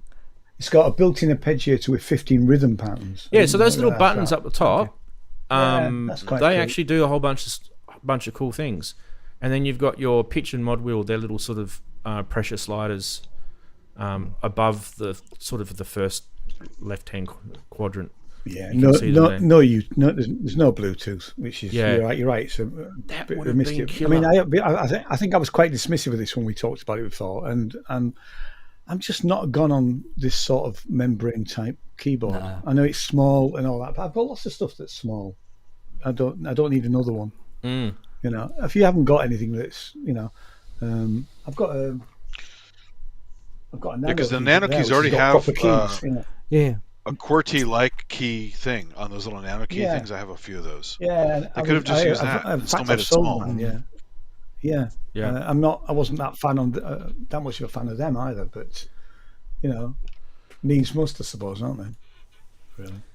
Yeah. I kind of Weren't they feel. I silicon? feel like there's a use case for this, right? I mean, Oh yeah. I'm sitting on the fence about whether I should get one or not, but I It definitely does lock out in that position, doesn't it? It's it locks out and then it folds in half Yeah. and locks in as well. So Yeah. basically, see As long as it Darren, locks see out. where the Korg logo is, and on the far right hand side is a cutout into that, so that folds over and clicks. oh in. yeah, I see that. I see that folds on Yeah, the lock, But the which is locking quite open nice. bit Quite like is that. a bit more I cryptic. just always just open it, lock open. Yeah, it doesn't sort of. Otherwise, if you put it on your knee, it'd be bending around your knee. Yes, Yeah, yes, well, yes. yeah. Has anyone got one elbow. in chat? Sing out in chat if you've got one. No, I was tempted, but no. I've got a I Keith don't know, McMillan Q I nearly got thingy an NanoKeys. that- Yeah, that's the earlier one. Mm. so I don't. I But really didn't they don't have need the, it. didn't they have silicon type pressy buttons like remote controls? I thought it had for the keys. It had more of a silicon-y feel, Yeah, like I've a, got bubbles, a little. it's got- not hard rubber, but it was a squishy rubber. Wasn't it? this is kind of. I'm assuming more, that where Original NanoKeys. you've Whereas got the this is more circles is where membrane. you press in then. Yeah, Yeah, which is I, that right? I Yeah, don't. the It's a circles are- pass for me. I don't like those. Yeah, It's like so all 80s Ian, membrane. Yeah, that that's shot the thing I might don't like. show. It's they're little beveled. Yeah. So that shows it a bit I better. hate bubble buttons. Sorry. Bubble Yeah, buttons. no. Proud, aren't they? No, Bubble Oh, yeah. buttons. That's where Bubble it baths goes are down. okay, but bubble buttons. You know, it's Yeah. funny. These are inside of the Atari 2600 joystick. They use Yeah. little bubble. Oh yes, they They do. So- Yeah, Yeah. they do. Good point. Well observed. Rightio. It's cheap, isn't it? 100 quid. Atari. 100 quid's all right. I thought it's worth bringing up because I know that there's people that watch this show and they're into that sort of really portable stuff. Yeah. And this does fit that little market. But like I said, it should have had Bluetooth on it, and I think that would have definitely been a killer product. Yeah, definitely. Yeah, it would have Yeah. might have a little bit more expensive. So what? You know, we'd It's also accept that. novel. It's also a novel design, Mm. which is. I do like the way it folds affordable. up into like little Yeah, square. it's cool. Yeah, it's cute like that way. All right, now I just wish it had better keys. what week is a week without this company getting themselves something out? And that is Behringer have released another mutable instruments product. This is Attack the of the Clones. Steps. Yep. Another clone. There's other people that have cloned it though, so it's no big deal. Yeah. This is not like treading on anyone's toes. I don't know, just let's have a quick. I'm not gonna this. I don't know why they've done a 7-minute video on this. The Steps is It's to explain it to their users who don't have any Maybe. understanding of mutable instruments as a brand. I'd say. maybe. My opinion. Yeah, it's not a massively complicated module though. To be fair, it's actually It's a pretty cool cool. one. It's a Yeah, good I've one. got the, Introducing musical instruments. Steps. Steps is an ultra-flexible and creative multifunction CV generator. It has 6 sections, or steps, each with an identical set of controls. These steps can be used individually or chained together in combination. Steps can be used as a multiple stage envelope, multiple LFO, sample and hold, step sequencer, or a creative mix between them. The functions change depending on the selected mode: green, orange, red, and on how the module is patched. Steps is the perfect choice for small eurorack modular systems where you need a lot of functions in a limited space, or it can be a game changer in bigger systems where up to 6 steps modules can be chained together. Now let's dive in and I'll show you some examples in detail. It's not. Sorry, buddy. Nothing against your video. I thought your video was actually pretty good. Pretty good video. Compared to some of the others that have been popping out of that company. Yes. $129, I believe it is for this. Yeah, So it's cheaper as, Yeah. you know. It is a step sequencer. Yeah, I mean, I've got the Mutable Instruments stages, which this is based on, and it's great. It's great the way it's so versatile. What's the main mode you use, Darren? You can use one as an LFO step. Well, I like to have it as multiple LFOs, different LFOs, which is quite cool. Yeah. And you can feed Like into Batumi. the next one, which is and then sometimes use it as a small step sequencer, and I've sort of like a 5-step sequencer with an LFO at the end, and it's just so versatile. You can change it whenever you want. So yeah, I quite like this. And with it being, we've not been able to get Mutable Instruments stages anymore, and this is what 120? Did you say? $129, I believe. Yeah. I felt for one of the someone else also released a Stages clone this week. Yeah, on Some Modular Grid. I Grid. saw that. And I just thought, oh mate, I know more than most people how you feel. Although it's not a bad thing to have Behringer clone stuff you're doing. That means you're kind of on the right track, doesn't it?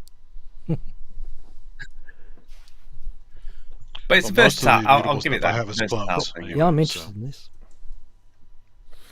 Yeah, I'll probably it's get this. definitely worth. It's good to And sit in the rack finally- because you can come to it. And finally, the visual design actually works this time for me. It does actually, yeah. It does Yeah, on that one. it looks this actually works as opposed to the other epic fails. Actually, it looks nicer than the render. I actually think in real life it Right, looks yeah. nicer than the render. Yeah. Just a quick sort of segue for a sec. For those who are wondering, we are streaming on TikTok and Trovo and Twitch, as well as where most people are on YouTube. So if you are in preference of those other platforms, you can head on over. There are a couple of people on TikTok right now. I'm just having a quick look. Although TikTok may disappear here shortly if nobody buys it. Yeah. Oh dear. We will be using Playing VPN. hardball with will they? TikTok now. I'd heard about that. Although your new president might. Oh, he's so full of shit. It Now, doesn't matter, guys, so- Who knows what's going to happen? You know how I hardly ever show software on here? It's probably not really that true. I do show a little bit of software on here. We have one more thing to show, and that is this. Another CS80. I think you can stay there, Chris. I don't think it's really blocking it that much. Have you guys heard of the company Xils Labs? I've got a few of their VSTs. Oh yeah. They're a French company, and I highly rate Xils Labs, by the way, because a couple of reasons. First one was they did, I think, one of the best early day emulations of the Elka Synth-X, and then later on they did the only, and then obviously it wasn't, Polycobol, which was an amazing VST. So they've done some really, really, and they've done other stuff as well. I've got those and a few others of theirs, and I've spoken to them a few times. They're actually pretty good. Their support is awesome, and it's for a tiny little business in France. I do rate them. Anyway, let's check this out. This is obviously a CS80. So where's Kent? Let's see what He's he here. says about this. Oh, There yes, is a he's video actually. Let's get the video up, and we'll watch this. I mean, really, what else can we say other than this is a CS80 in your computer? Introducing the 80 by Xils Lab, a masterpiece that captures the soul of this iconic instrument and redefines it for today's creators.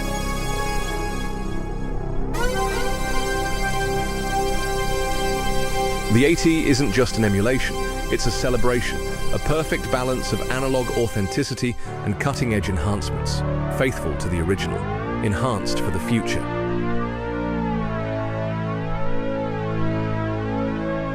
The 80 takes performance to new heights, with zero delay filters and no oversampling, delivering the warmth and purity of analog sound without compromise.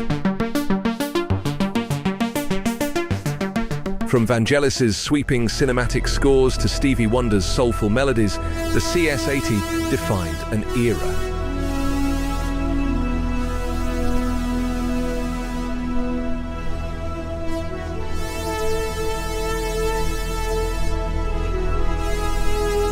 power of the original instruments lies in their self-sufficiency, their ability to captivate with just a single instance.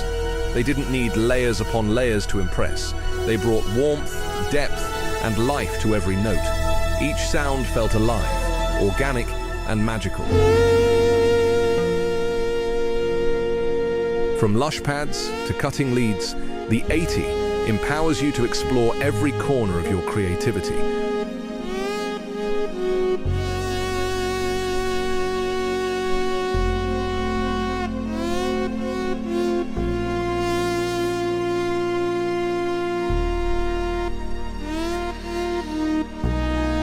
Your portal to the timeless magic of the CS80. Whether you're creating for the big screen or the dance floor, this is your chance to unleash the power of a legend.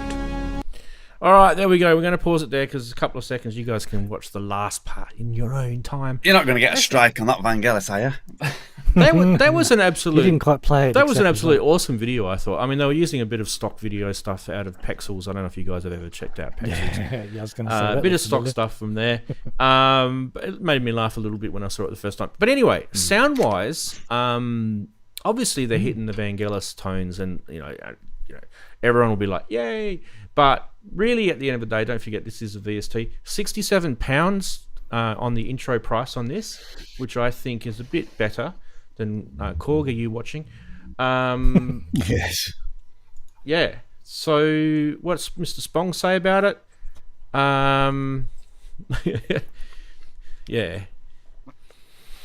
Probably not a lot of great things, but you know, I'm sure. Well, no, actually, it was quite complimentary. Yeah. It was on PSN last night, wasn't it? Because they covered it on PSN, and so chaps go and have a look at their coverage. Is probably the easiest thing to suggest rather than going back over all ground. And I thought, I mean, Kent's in the chat. I mean, he there's a bug apparently that him and Robbie found, which is being fed back to them, which they're going to. There's a bug on their website at the moment. You can't actually load their website. So no, I mean, he said that all of the ones that the Arturia, I've got the Arturia one. They all do slightly different things. I think. Yeah. Tell me if I'm wrong, Ken. I think they do, and the one I've got is the Arturia CS80, and I've had the Arturia one for a while, but it's different versions of it. Even the old one. Version too. Yeah. With the fans. Yeah, the little fans. I never ever had a problem with it because as long as you go into it with the concept that it's not going to sound like a CS80, it's going to sound near, perhaps near. But no one's nailed the ring mod, right? With a stretch. That's the. Yeah, well, just go and buy yourself a Rachel module from. Even that one hasn't nailed it, according to Kent. So. Yeah, you can't nail it because it's not integrated in a CS80, right? You're not going to nail it. No, it's just different the way they do. He explained why. I forgot why, but there's some real subtleties. Yeah, he says it's definitely near. That's what he just said in the chat. It's probably the nearest, I would say. Look, Xils Lab, like I said before, they do really, really good VST, recreations of some of the classics, and I've always been really happy with the Polycobol and the Elka Synthex ones that they did. So I don't think they would be screwing this up because these guys aren't as big and as popular as some of the other. Obviously they're nowhere near as big as Arturia, right? And they probably don't have quite as a bigger name as, I don't know, maybe they do. I'm not going to say it, but I kind of feel like if they're going to bring something out and it nails it a bit better than some of the others, that gives them a bit of legs to sell their product, right? So, and it tends to be the way they go about their job. So, if that's a good little reference from me to them, hopefully you guys might be interested in buying. Don't just look at this, look at their other stuff they've got. Definitely. Yeah, don't they also have a GS1 that's pretty decent? I forgot. Yeah, yeah. I can't go to their website at the moment. I don't know. You guys try their website. It's not working for me. So people said it's working. Okay, it's not working in Australia. It's because you're upside down. Yeah, that's the thing. Apparently we don't exist. Apparently we actually just Canadians or something. According to the flat earthers, you should fall off right now. Yeah. Because you're upside down. You're on the bottom. Okay. Yeah, I can get onto it. Okay. Xils-lab.com loaded doesn't work for me quick. at all. So, yeah. Xils-lab.com. No, it's just timing out. Everything else works. Maybe they've blocked Australia. So what's the price after the intro price? Cause Mine loaded. Okay, weird. Right. Intro price. Slash store. I had it written somewhere. You guys are going. I can't get intro. I can't get access to it anymore now because it's not working for me. I'm just have a look. Hang on. They do use iLock for the guys asking in chat. That's right. Yes, that was a comment. I hate iLock. I've got iLock, so it doesn't actually worry I don't me. mind iLock. Yeah. It's fine. Yeah, I've got a virtual. As a one, portable which I user, absolutely- iLock is great because you can go to any computer with a stick and the iLock stick and load all your stuff on any random computer. Can I buy it? Believe you, Chris. I believe you. I believe you. It's okay. I just thought if you wanted me to show anything. Where's the button to buy it? I'll Should play put it. your button See to my- buy it right at Synth the shop, top there, Chris, be guys. careful. Yes. Yeah. So I'm pushing it off the screen. So what we're looking for the.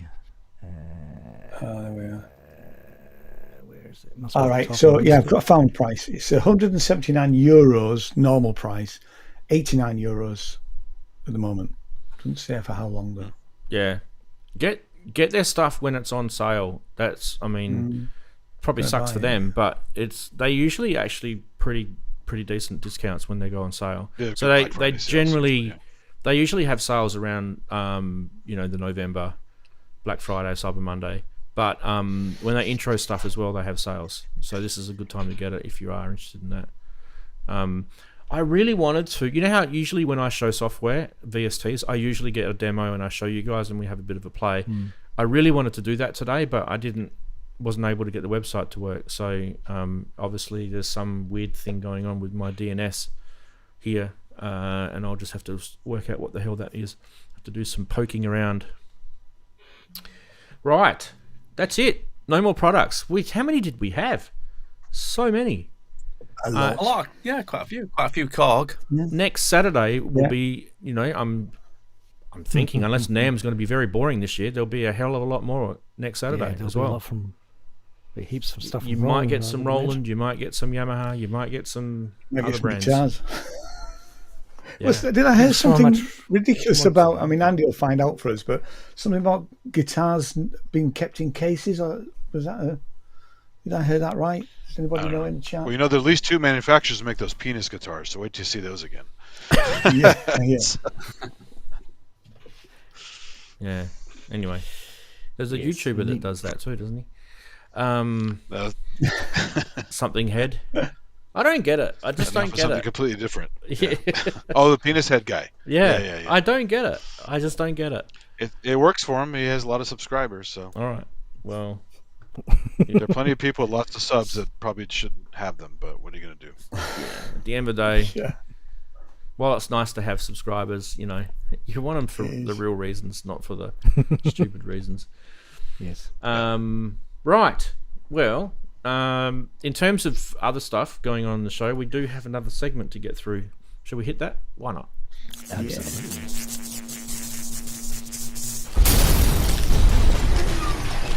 Now, I haven't had the pleasure of Andy giving me anything, so I've been going and Yeah, sorry. scoring this stuff myself. That's all right. It's not your fault, mate.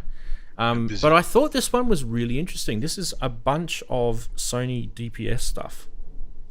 And I don't know if you guys have ever used the Sony Yeah. Digital Studio FX modules. There's a No. synth in this as well, by the way. I borrowed one. Yeah. Anyone Actually, I think I have have one. anyone have any opinions about it? Rating it? Is it good? Is it bad? Is it indifferent? Is this with the 3D effects? Does it have the 3D Pretty lush. spatializer stuff in it? I'm not sure. That's why I'm asking you guys, because I actually don't know much about it at all. I Yeah. do have some notes here. It says the Sony DPS FX range is a high-performance digital signal processor designed for professional audio applications, known for exceptional sound quality and versatility. The DPS series FX offers a wide array of effects, including reverbs, delays, chorus, modulation effects, along with advanced features like dynamic processing, pitch shifting. The processors are equipped with intuitive controls, user-friendly interface. I don't know about that. Allowing for precise sounds shaping in real time. Something about the shaping was apparently what a lot of people liked about some of these things that I read when I had a quick look on the internet. Because it's got, they claim it's got minimal latency for the day when it came out. I mean, I don't know how old these are now, but they do sort of scream early 2000s to me. I'm not sure if it's late 90s, early 2000s. It sounds around right. There. But they are, because it is made by Sony, so they are actually renowned for being quite reliable as well. So that's probably why they're still around. So yeah, there's anyone in chat singing out going, I've got some of these? Nope.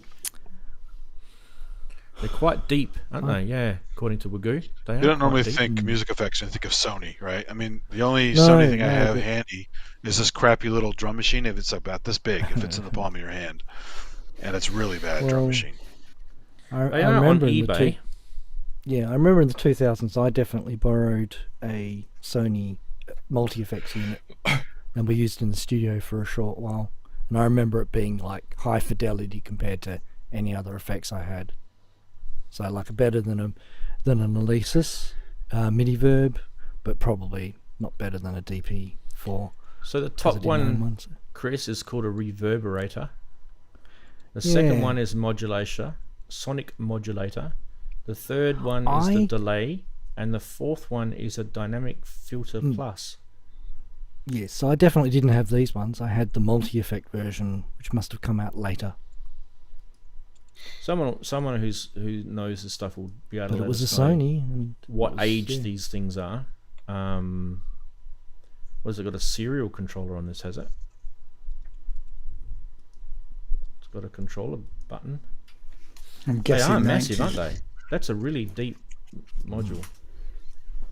Is that 1U or is that 2U? Looks like 1U to me. It looks like 1U, doesn't it? Oh, look. Yeah, and the one I had was more like 2, maybe 3. No, I think it was just 2U. Was that EMP7 or something? Seems to ring a bell.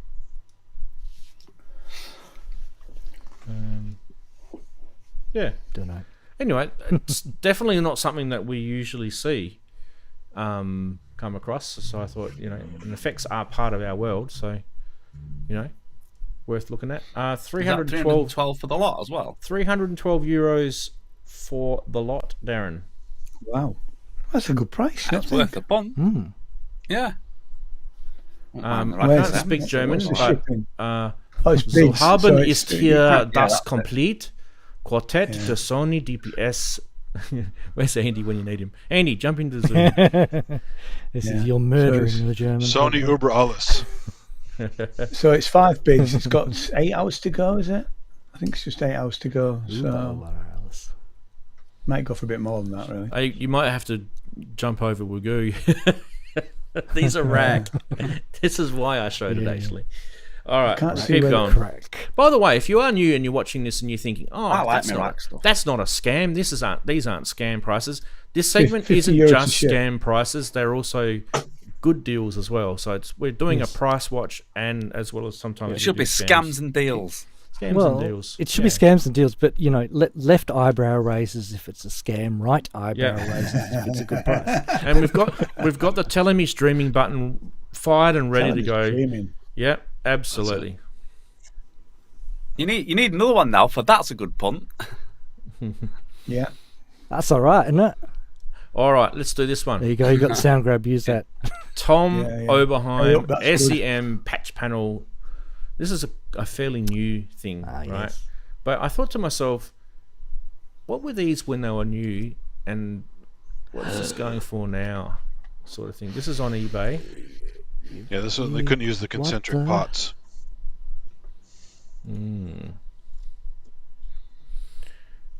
So there's some serial number for those playing along at home. But they are made by the Oberheim. This is a tomoberheim.com. So this is when he, Lost he the wasn't. name. Yeah, he lost the name. So Yeah, before like he it got says it back before again. 2007. So I don't know what that's the price wise of this. I don't know whether that's good or bad or indifferent, but I feel it's a bit on the high side personally. Yeah. Not scam territory, but just a bit on the high side. But then again, they aren't. It's not like these things are being made, you know. Yeah. So that could be the tiddly bit that you're after, and unfortunately for you, that's what you've got to pay for it. All right, we're going to head over to Reverb next, and we've got this sitting over there for 15,000 Australian smackaroonies, halve it for pounds. This is a sequential profit 10, if you're wondering. This is a 1980s one. Okay, not a. That's cheaper than the one at my local store. That's still about $12K for that one. Yeah, this one is actually in Austin, Texas. So, yeah, Austin, Texas, by the way, is one of the most underrated places to ever visit. It's actually really awesome, that place. They've got this there's a section if you're going out for dinner. It's like they've got this old section of houses that have been converted into like cafes and restaurants, and you don't need to catch any transport. You literally can just walk from one to another, and there's like a whole bunch of different sort of. It's really cool. It's kind of really chilled and a really chilled environment. It's really good. I liked it. I don't know if there's anyone in or who's been there that knows what I'm talking about, who's been to Austin, Texas, but that's actually really cool. Anyway, this is on Reverb. So let's head on over to Reverb. South by Southwest Festival in Austin, Texas, isn't it? Yeah, and also there's a great shop there for you guys who love synths called Switched On Austin. And big shout out to those guys. They sell a lot of used gear too, which I actually visited once. There you go. That's showing its age there, boys. Oof. Look at that. Wow. Yeah.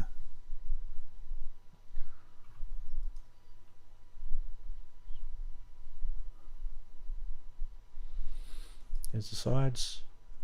There's where you get your splinter. And a few other diseases. Get your tetanus shots, everyone. Why can't you just get a bit of sandpaper and just, it's not. No one's going to swear at you. The original.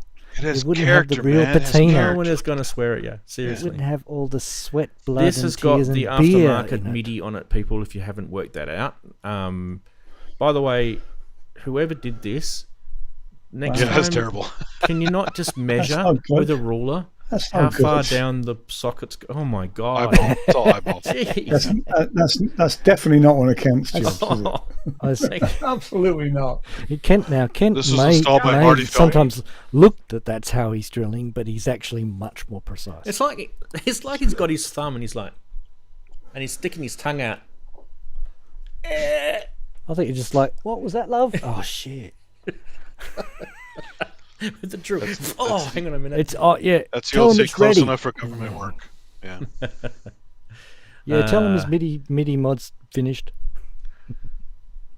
All right. It'll Now, price-wise, that one, as you guys all said, was reasonable, but probably commensurate to some of the level of quality it's at now. This next one has got me really interested, and that is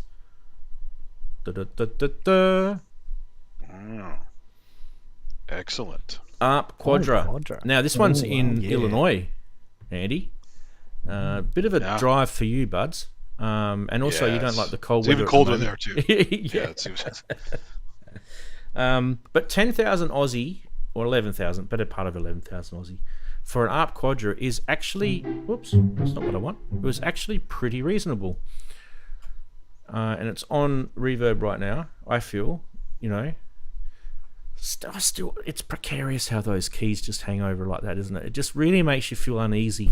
Like you just don't want to snap them off. But this is a beautiful looking synthesizer, seriously.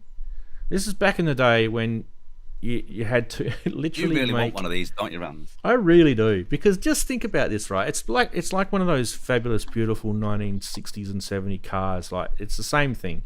Like, it's so simplistic in its idea, It looks really complex to look at, right? But it's really so simple. It's like, I want a synth that does everything, but we haven't got digital technology that does it yet. So I'm going to have to build a bass synth, and then I'm going to have to build a string synth and a poly synth, and then put a phase shifter in there. I'm going to have to wham it all under the keyboard.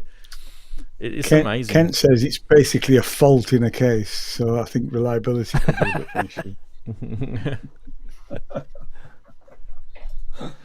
Oh, leave us alone, Kent. Let me dream. Let me dream. I am the second owner of this keyboard. I love reading some of these people's descriptions. It's only seen home studio use. It has literally only moved since 1980 when going to the shop every several years when I bought this from him. What the hell? What? From the front and sides, it appears minty. Back has a bit of mottling in the finish. Okay, I haven't heard that word for a while. I've had the capacitors replaced as shown in one of the photos, fully functional with the last servicing a couple of years ago, including aftertouch working well. It's been 8 to 10 years since the sliders were cleaned out in detail. However, there can be some scratch. Yeah, then you just put some some deoxit in them. You'll be right. Anyway, geez, it ain't going to be $50 US to ship it to Australia, mate. I can give you the tip. Anyway, yes, very interesting indeed, I feel. What would you buy this week, boys? From the used shop. Want me to remind you? We had The effects. the Sony 4 rack-mounted effects. I'm going for the Sony effects 4. If you're into patching, you can get Tom's patch panel. You can get the sequential Prophet 10 with some tetanus shots, or you can get the Arc Quadra. Is that your Quacker impersonation? No, that's what it reminds me of. It just reminds me of someone who's got the overhanging Yeah, I would teeth. go for the Arc Quadra. Quadra. That's the Arc Quadra. I resemble that remark. There's a meme waiting to happen, isn't it? Arc Quadra. Arc Quadra. Yes, Andy wants to buy it.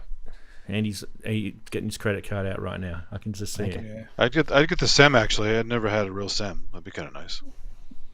But it's not a SEM voice, it's just the patch panel. That's right. Just Oh, I like missed that part. I guess. Yeah, it's just the patch panel, mate. it's a utility Forget it then. module. Built like a tank, Yeah. but it's a utility module. I'm good for the Sonys, just for the Sony looks cost. good. Yeah. I think they're going to go for more than that. I think Ragu's already bought them. 8 hours on the auction. Wago's going to put a bid in for a Yeah, start. he could have already. I think you're looking at €500 there. I would love to know if he's ever bought something that I've shown on Price Yeah. Who, Watch. Wago? Of course he Yeah, has. He must have done. I have a feeling he might have bought once. everything. Yeah. Anyway, that's He's A lot of Jelly stuff in the pub wrestling. got bought before live. Remember that? He's even bought a jelly wrestling ring, hasn't he? Right in the middle of the studio. Jellers. Well, he was talking earlier about Vangelis, right? From the Jelly Wrestling. So. Oh yeah. that's a great stage name. No one will get it Brilliant. except for some synth gird going Exactly that. in the background. Show us your CIS-80. Yeah. You should have signature moves that are all nerdy keyboard models. He's giving him the CS-80. Oh no, it's a smackdown. Show us your Blade Runner. Right. Exactly. Yeah. It's like that parody synth thing, the Acropolis thing, where they're all like the comet is coming in and all the famous synth players are at the Acropolis, and then That is funny. The synth off. yeah, Yeah. That was hilarious. Jeez, I tell you what, that should do the rounds again. It's been a while since people have watched that. yeah. That was really good. I mean, the younger generation probably won't get some of the jokes, but Yeah. yeah. Tell you what's been interesting. By the way, guys, we've finished everything. Normal show. We're on Saturday Sonority now. Everything normal. Like that. One thing that I was kind of indirectly bombarded with during the week was a whole bunch of Alan Parsons project stuff. Right, you guys know Alan Parsons, right? I do, yeah. I've got. The thing is, I don't know if a lot of people know this about Alan Parsons, but he was actually quite young at the time, and he was one of the engineers that worked with the Beatles. Yeah. At Beatles, Pink Floyd. At Abbey Road, right? Yeah, He I've did just Pink read Floyd the Abbey as well. Road book actually.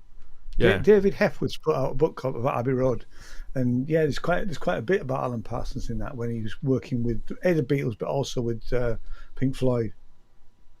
Okay. There was a I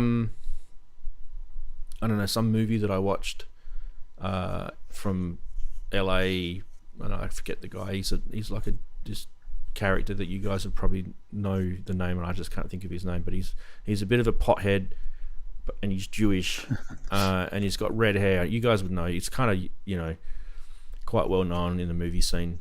Anyway, there's a movie that he's in, and the serious song keeps playing, like the first part where it's just that little sequence guitar thing. Yeah. Use that for sporting events a lot. Yeah. Yeah. And then like that was just going in my head all week, and I'm like, get out of my head. And then I don't know, I was watching something, and then it's like almost like these freaking algorithms are like starting to work out what we think. It's crazy. And then all of a sudden I was watching something on YouTube, and there was this show where he was talking about his Beatles, I think it was Rick Beato actually.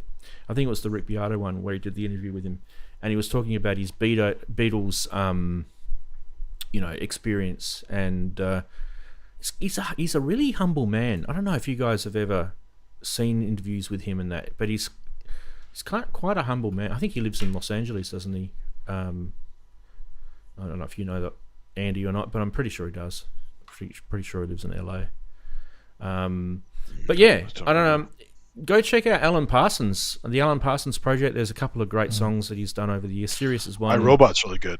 Yeah, I haven't heard that one iRobot, that much. Eye in the Sky, and there's another one, Gamma Bama or Gamma something like that. I don't know, some weird name like that. Gamma. You guys are working.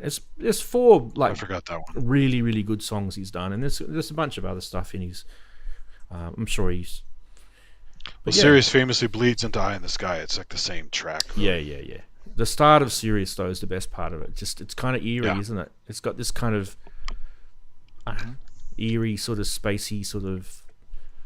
It's got tons of phase shifter on all that stuff. So Yeah. you should love that. Very atmospheric. Yeah, I will love it. Just chuck anything in front of me with a phase shifter on it, and I'll be like, yeah, that's it. Yeah. Anyway, so yeah, if you kind of want something to, rekindle your old memories, or maybe you've never ever checked that music out. I think I've just been looking at his discography, and I think I must have the greatest hits. I have to say it was a bit proggy for me. Oh, it's very proggy. Well, oh yeah. Yeah, I wasn't a huge fan, but it's you've got to try these things. Haven't you? I don't know when he started releasing his music. I know it was 70s. Definitely First album 70s. was 76. It's The Tales of Mystery and Imagination. It's the first album. It had to definitely have been when he obviously he's got some influence from working with Pink Floyd. Pink Floyd, yeah. Yeah. So that would be late 70s. That would have been what that is. 79, yeah. I don't recognise any of these covers. Or Pyramid was 78, iRobot 77. But so I think I've just listened to a greatest hits that I don't own anymore. Yeah. But I mean, when you guys listen to that sort of music way back, I mean, you're thinking 76, 77, 78. I actually thought it was reasonably ahead of his time. I mean, when we listen to it now, we just take it for granted, right? Also sounded really good too. It was just really well engineered. Well, that was his skill, right? Yeah. Yeah. And he had access to some really pretty high end gear. Although the Wolfson vocals, I'm not that into so much. So yeah, he had that sort of. There was that sort of going around at the time, wasn't it? There was that kind of like Air and all those sort of bands, right? You know, Chicago, and that was kind of that sort of similar sort of harmony, sort of chilled out sort of vocal thing. MOR, wasn't it? Middle of the road. It was a kind of, it was a feel, wasn't it, that they had in the day? This makes them sound kind of stoned, really. They were. I don't know. Guaranteed they were. On the ganja, that's for sure. Yeah. Jeez. But I don't know. Like, whenever you listen back to this stuff, it's a different experience after what you obviously remember it, and that's kind of where I was coming from with that little conversation. It was interesting. Though. I think a lot of Pink Floyd stuff, apart from the really early stuff like Animals, but the later stuff from Dark Side of the Moon onwards, always seems timeless to me. You know, it doesn't sound like it was done in 69, 70. You know, it doesn't sound like that really. You know, and I do still listen to that stuff now. There was an interview with David Gilmour recently. Like he's getting, is he 80 now? He's getting close to it anyway. Yeah. And he, by the way, if you're ever wondering, he's just released an album and his daughter's on it. And it's actually really, really good. If you like that real sort of guitar-y Gilmour stuff, dreamy sort of stuff, you'll like it. It's actually pretty good. Anyway, there was an interview with him and he was talking about Dark Side of the Moon. And there was a few things that I don't think he's ever said before, because I know I actually am a pretty big Pink Floyd head here, and I've been following him ever since I was born, pretty much. I don't ever remember anyone ever mentioning this, and that he was talking about how they came about with some of the music that was on the album, and it was kind of like they thought when they made it that they'll never ever make anything like it again, and it's a feeling that he had, right? And he was like, it was almost like they had to try and prove it wrong. So then the next album came out, which was Wish You Were Here, I think. And you know, geez, that was proggy. That was so proggy. That was massively proggy. Actually, I don't consider Wish You Were Here as proggy though, but I know what you mean. But I actually love that album. But, Shine On You Crazy Diamond is a massive prog song. But it doesn't feel proggy to me. It's weird, isn't it? Yeah, it is weird. Yeah. I know what you mean.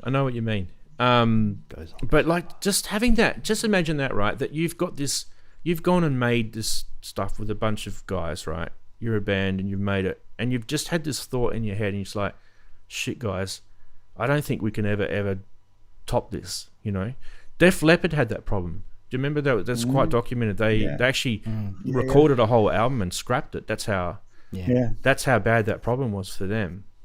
Because that was a real problem for them. That Hysteria album was huge. The Hysteria is great. Yeah, it's just it's all killer, no filler. I think many musicians go through that process. Yeah, at least sometime in their career. Speaking of Dark Side of the Moon, you've done this silly experiment with Wizard of Oz. It actually works. Yeah, I heard about it. Obviously not. I've never done it, but really I've heard about it. Yeah, it's weird, isn't it? Yeah, there's a couple of things like that.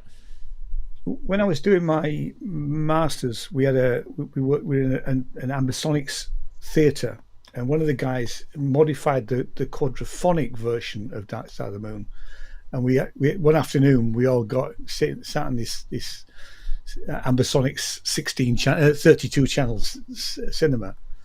It's not cinema, it's just an auditorium, and we listened to it, and there's quite a lot of stuff going on at the back on the original quadraphonic modified.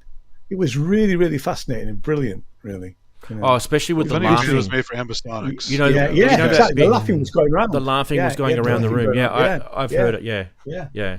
It's crazy. Absolutely brilliant. Yeah. And the other thing I saw them at the Division Bell tour and the Oakland Coliseum there, and it was the surround sound was amazing. Just their stuff is so great. You can fake a bit of that with filtering, right? And using low pass, band pass, all that sort of stuff. You can fake. So in a car stereo, right, where you've got speakers in the front and in the back. Generally speaking, this is just, I'm being very general here, but generally speaking, most cars will have bassier sounding speakers in the back and less bassier sounding speakers in the front. Yeah. And people know this, so when they do this, you know, the mixing and the stereoing and stuff, and it's just literally 2 channels, so this is not in any way a surround thing, right? You can actually, in a way, you can trick your ears to thinking something's behind you with the way it's been filtered and EQ'd. They did something, the last album, the final cut, there was something about them doing it. It wasn't binaural, but it was something like that. So it was stereo, but it was meant to be like an early version of what became Ambisonic. Not Ambisonics. Well, the final cut was Roger Waters, really. Yeah, it was. But there's just like a surround sound element to it, because my CD, which I haven't seen for a while, and well, I might have lent it to somebody, it had this sort of processing on it. Right. It was meant to be surround sound. You had to listen on headphones, just a normal pair of stereo headphones. They didn't have to be anything special. I didn't really like the final cut, to be honest. No, I mean it's okay, you know, but it's not their best work, really. But you're right. Well, they even love messing with you. Like, I Wish You Were Here, that little guitar stays on the one side by itself. Like, wait, I want it over here too. Yeah. And the guy coughing up a Gerby. Yeah. I love that. Yeah, so, I mean,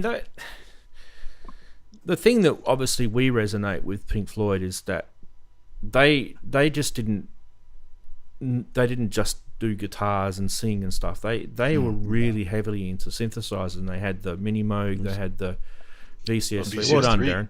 Yeah.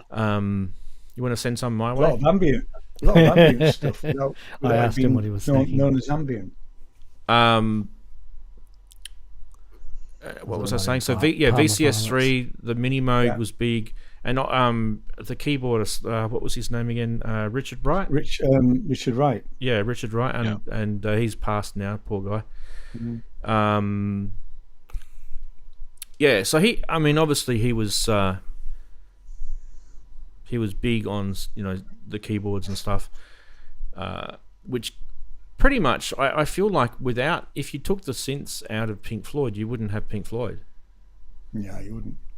No. You say that about a lot of bands, actually. If you think about a lot of bands, imagine those bands without the synth element, or, you know, if you want to go even further back, without the organ, or, you know, it's especially when you consider so many of their tracks have a long passages where there's just synths. Yeah. And everything else is in the background, and it's like you cut off half the song if you cut out the synths. So just in time alone, it takes up quite a lot. And in a way, the guitars, you know, complemented the synths as opposed kind to of glued them. Yeah, they were sort of played more melodically, and you know, in some cases they were just making noises, guitars. Well, he often plays them like a monosynth. I mean, you know. Yeah. It's 73. Did you hear the concert version of Comfortably Numb, where he extends that solo like another 5 minutes or whatever? It was crazy. Oh yeah, that's classic. That. Oh yeah. Did you hear about his guitar afterwards? It was covered in blood. No. Oh, I bet. Oh wow. Yeah, like he literally tore his fingers up doing that. Yeah. He had a really early Fender Stratocaster, I think. In serial number less than 10, was it? It was really quite. It was really. He loves his Strat. An old one. Yeah, he loves his Strat. You get a different sort of feel, you know, with those different types of guitars. Like I love a Strat as well. I sold my Fender. I sold my Strat as well. I mean, I prefer the way the knobs are on a Telecaster. So I've got a Telecaster now. It's a hollow one, but I sold my Strat because I want to get a Les Paul, and it's still I haven't got it yet, but I've always wanted to own a Les Paul, just because I love the sound of a Les Paul, but they were I mean, I couldn't play one on stage because they're too bloody heavy. It's like a piece of sideboard. They're really heavy guitars. They are heavy. Yeah. Well, I just want to. There's a lot of guitarists in the world that I admire that played Les Paul, and I just want to explore some of those sounds. that because it's got the body of the Les Paul, it's not solid. Yeah. Like a Fender's a solid piece of wood, so it resonates differently. The strings resonates differently in it, so it's almost kind of semi-acoustic in a way, the Les Paul, which I think gives it a different tone, absolutely different tone. And a lot of the real heavy metal sort of guitars were, guitarists, they used to use the Les Paul trying to get that real sort of heavy sound, but obviously it wasn't just the guitar that did that. They had the overdrives and Marshalls and stuff. But yeah, getting back to synths,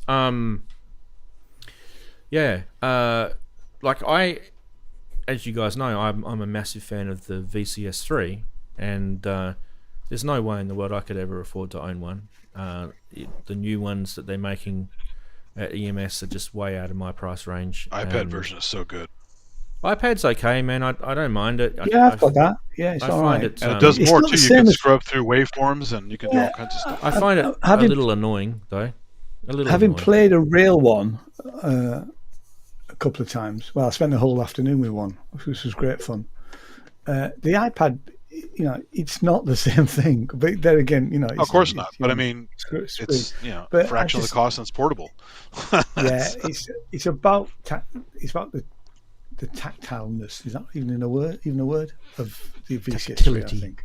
Yeah, tactility. Thank you. I mean, you got multi-touch, so this is. I've always said if Behringer bring one out, which they've threatened eventually, I will be first in line to buy it. I believe, from what I've heard, I believe that they're ready to rock and roll. They're just tooling at the moment. They're tooling it because the Matrix is quite expensive to tool. They've just started emptied out a new factory, didn't they? They bought a new factory. They've just flattened out a whole. Yeah. I'll find room for that. Segue to why I was bringing up the VCS3, which I thought blended beautifully, and Chris knows this. Was it during last week? I think it was during the week before. One of the things I'm kind of privy to is when you hear the marketing speak about synthesizer stuff, right? And they talk about components and products that they've used to make them, right? And they talk it up like you guys might remember there was a craze in the 80s where there were these, cables for your speakers. They were called monster cables, right? Yeah. Monster cables, yeah. So look how thick they are. There's so much bullshit going on in the world about audio, absolutely. Right? And it's still going on now. So I asked, Chris knows about this one. So I asked a guy that's quite well known in the world. His name's Dave Jones. He runs this thing called EEV blog. He's an engineer, electrical engineer. Oh yeah, and cool, I asked him about the WICA capacitors, right?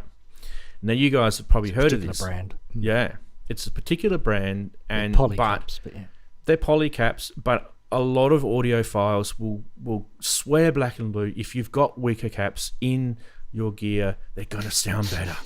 It's gonna sound better. It's gonna, you got quality. It's good. It's like there's no doubt, right? There's no doubt that they are good quality. They're a good brand. They've got a good name for themselves. But this guy completely debunked the theory that will a Wicker polycap sound better in your gear than any other polycap with the same spec, and he was like we should do a show on this. That's what he was like. It was so good how he was saying yes. There's apparently there's I mentioned the monster cable one. There's literally a study where they've just debunked all these audiophile theories about certain double blind tests and stuff. Although Ty Unwin swears he can tell cables, different sounding cables. So it depends on you can actually WIMA. That's it. WIMA. WIMA. You're right, Kira. You can't tell the difference between say a 49 strand cable and a 79 strand and so more strands you can hear the difference. He wasn't talking about strands, just brands. I think actual brands. All right. No. It's about the amount of cable, amount of that's copper the you're thing using. is, And solid that's the copper thing. doesn't work as well. Stranded cables are always better for a hi-fi.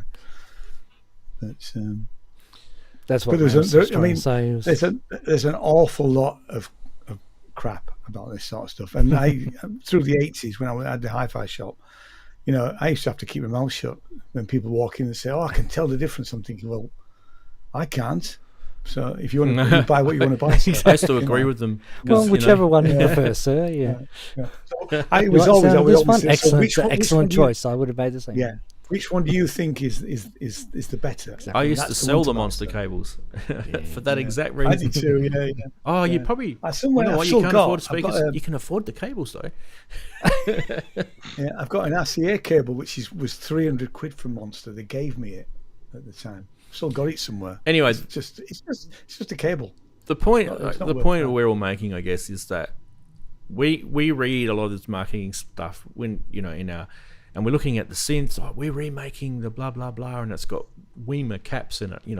So it's going to sound like the original because we've put Weimer cap. Mate, if you put the same spec poly capacitor in, I mean, maybe there might be some Panasonic really, at least, yeah.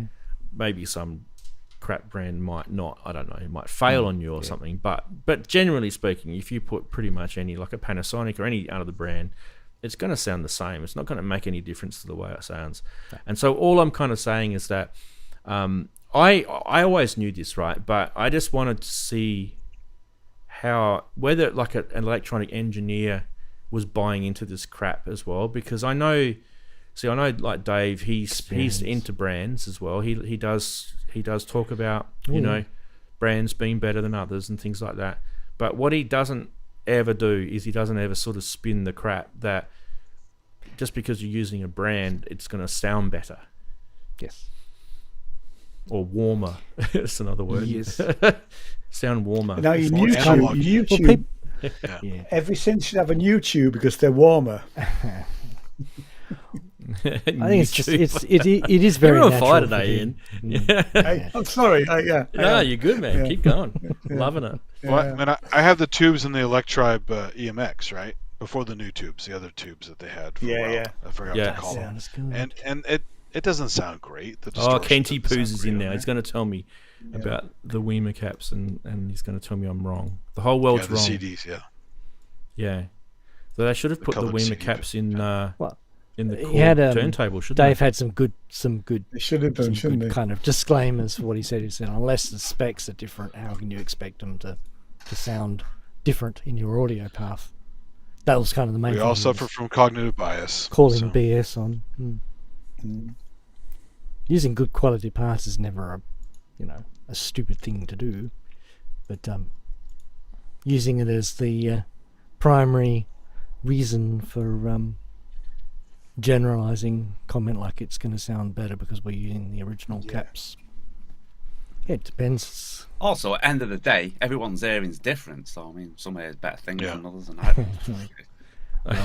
I just want to. Some people it's very important to. I want to do a double blind test on caps. I want to do it.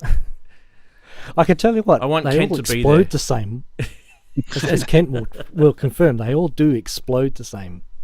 Yeah. Especially Oh yeah, when they still hurt exactly the same when they smack you in the face. So no, don't bloody things. Hello, darling.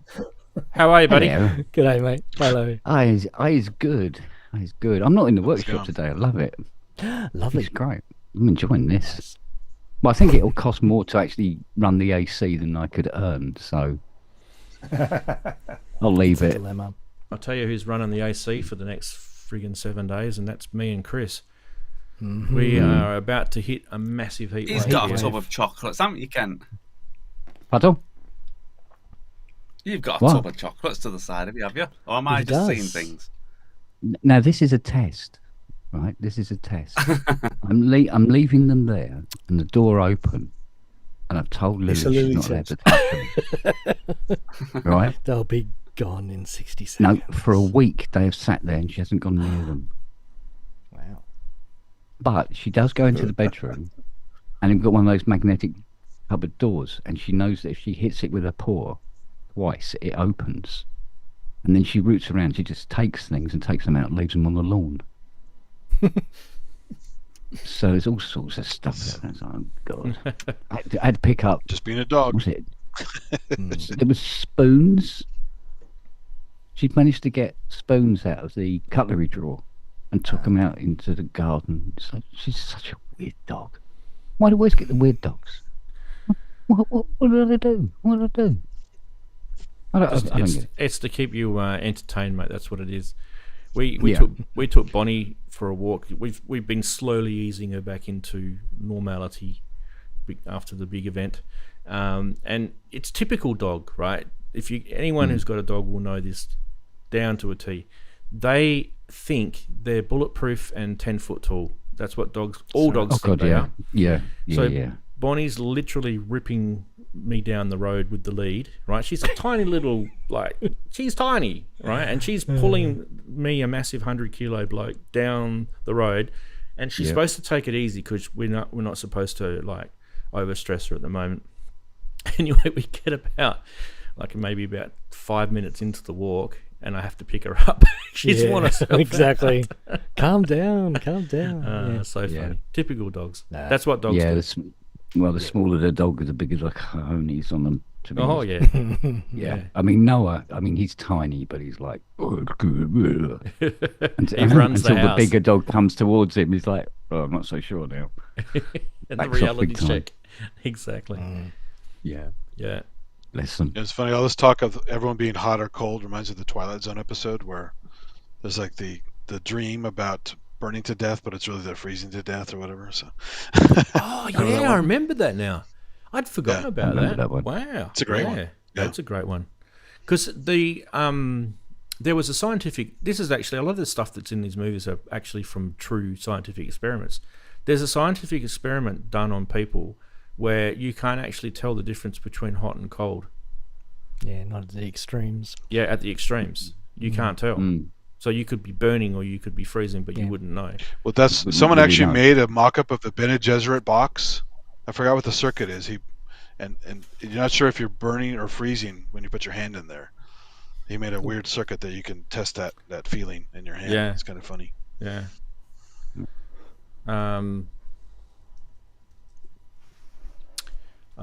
So the weather in my area and Chris's, starting from tomorrow, and this is Celsius. Sorry for those who do Fahrenheit, but you guys can just convert it. Right. Basically, between all the science stuff I did was in Celsius. So. For the next week, we have temperatures over 35 degrees Celsius every single day, including. I think it's Monday, is it? Or Tuesday? Monday or Tuesday, it's going to be 43. Yeah. Are you more humid than the East Coast? No, Perth is generally pretty good with humidity. Generally pretty good. Dry. Yeah, like 50 to 60% humidity. It was humid obviously, when it's yesterday, raining, it's 100% humidity, of course. But North Queensland gets pretty humid, right? When you have a shower, it's 100% humidity. Exactly. Yes. Yeah, and they're saying another 41 on Friday, Rance. So we're looking at over 100 for most of the week, almost over 100 for most of the week, Andy, if you're wondering, in your world temperature. Yeah. Yep.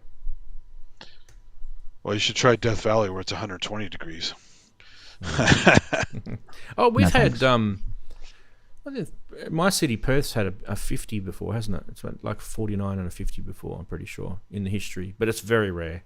Usually it's, maybe 45 is kind of where it hits at the max. And then generally speaking, it's summertime. We're in the thick of summer right now. It's usually sort of 30s to mid-30s is kind of the norm. And then you get the odd 40, you might get a week or two of them. They suck. It really sucks. I hate it. But if you've got an air conditioner, it's not too bad.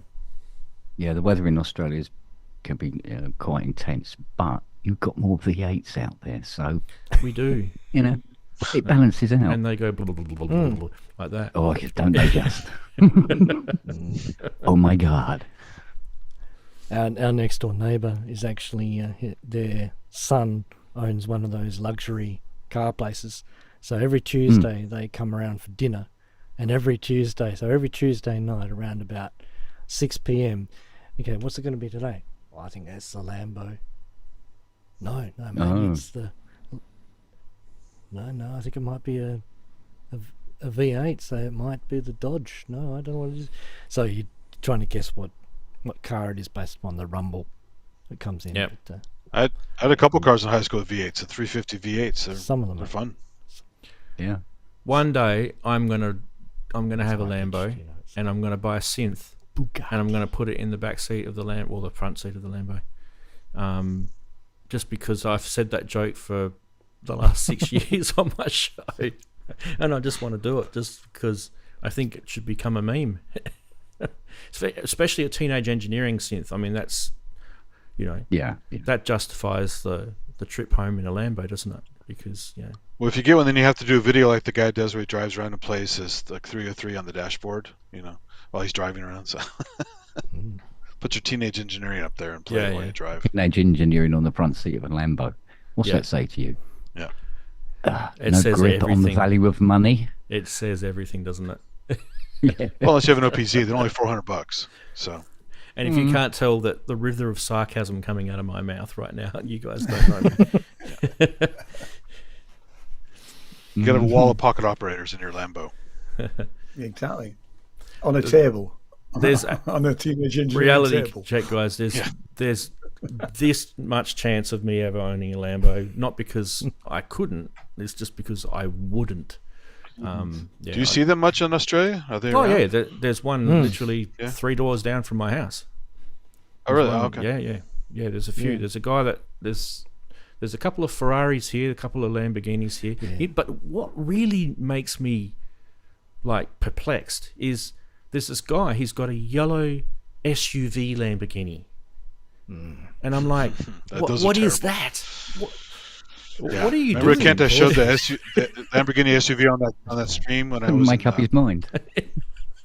That is like a monstrosity of a car. I mean, Yeah, they're usually bright orange over here. I'm dying I don't for see him. yellow ones. I always see the Yeah. bright orange. I'm dying for I him saw to just be on a his black driveway one day so I can drive past and go, you know, that's just Volkswagen, Audi / Yeah, there's no point having a Lamborghini SUV. It's really stupid. The Porsche ones are dopey too. But Well, you've got your Porsche. I was Cayennes. going to say, yeah, the Porsche. Ridiculous. But you can play a yellow car with it. If you Well, know the Ferrari's yellow got car. one. Oh, you mean Volkswagen Touareg, Porsche, Cayenne? Yeah, that thing. yeah, basically. Yeah, same thing. Yeah, but the Ferrari. Have you seen the Ferrari Stupidity. SUV? I I have, didn't and know that's, Ferrari had one. and That's that's all. horrible as well. It's horrible. Like, what are you doing? You don't do that. You're not allowed. Just they should be like someone it's should like go a up to cyber them truck. Someone will eventually buy it. and no say, matter "You're what. in trouble Yeah. for being naughty. You shouldn't be making these cars. Yes. You should be going back to making your normal cars." Get some help. Yeah, stop it. Get some help. Yeah. Ferrari SUV. It's like somebody saying, "I'd like a chocolate cake, please." Yes, here you go, sir. Yeah, now could you rub some dog crap in the top of it for me? Exactly. Hell, Yeah, for Why, someone's sir? fetish. Because I like it. Yeah. yeah, it's just two things that don't seem to go together. Crazy, Okay. isn't it? Absolutely crazy. That's what happens when people buy. The marketing car must have worked trends. out, right? So Yeah. people they wouldn't go Oh, through yeah. that work if people weren't going to buy it. So they Well, you've got Well, yeah. Lambo, Porsche, Ferrari. They're the three main ones. I've not seen Koenigsegg doing one yet, but Ooh, Koenig zig zig zig zig zig zig zig. I saw. Yeah. I was in the shopping centre the other day. My daughter dragged me there. She wanted me to get her something, and in the middle where they had this big open area, they had these new electric cars in there. And there was like, I've never heard of this brand before. Chris, you might even know what they are. Never heard of it. Right? It's like complete. I'm firing blanks about what I could even think of what it was called. It was weird. Anyway, one of them was this huge van thing. Right? It was like, I don't know. Do you guys know the like Toyota Tarago? It's like kind of like a well-known van that Toyota have had for years and years and years. It's like a bigger version of that. Anyway, you open this thing up. It's all electric. Everything's all automatic and everything. And inside, the second row seats are just 2 seats, and they're on these swivels, so you can Oh, yeah. they can turn around and stuff.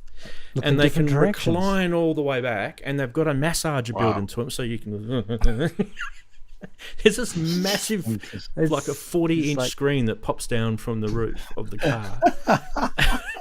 like, who's this car for? The poor like dad's Pimp My driving Ride. at the front, and he's like, he's not Create getting the any. product. The dad's not getting any TV. He's not getting a massage. He's stuck on the road, swearing at the traffic in front of him. Create the product, and the market will present Who is it itself. for? Is it for the What mother-in-law? do you mean being chauffeured in there, aren't Yeah, you? comes with a free chauffeur, surely. I who thought would it have was thought bizarre. Korg would make 4 Does it come different with Sven? turntables, right? Exactly. Exactly. Doesn't come It with was like I said in Sven, the the chat, all the massages. charity shops are going. 1,000. Yeah, all the charity shops going. Hey, that's our best business. You bloody little record decks now. Bugger off. You know, it's cool. The place we stayed at in Big Sur last week actually had turntables in every room, and you go to the main office and you could check out records and actually sit in your room and play records and watch the forest. It's beautiful. Oh, cool. Nice. Yeah, very retro. They weren't Korg though, were they? No, No, it was just it was No, a, they're not hip, mate. a They're really not cheapy hip. one. Yeah, it was a, Yeah, the GPO ones are terrible. They will yeah, ruin the little records. plastic, those little plastic Yeah, things. absolutely Yeah, awful. Yeah. you know, if you dropped it, you're screwed. The plastic would just shatter. I remember those things. And that's in mid-drop. Yeah. That's No, the that's problem just with the. that's just dropping it in there.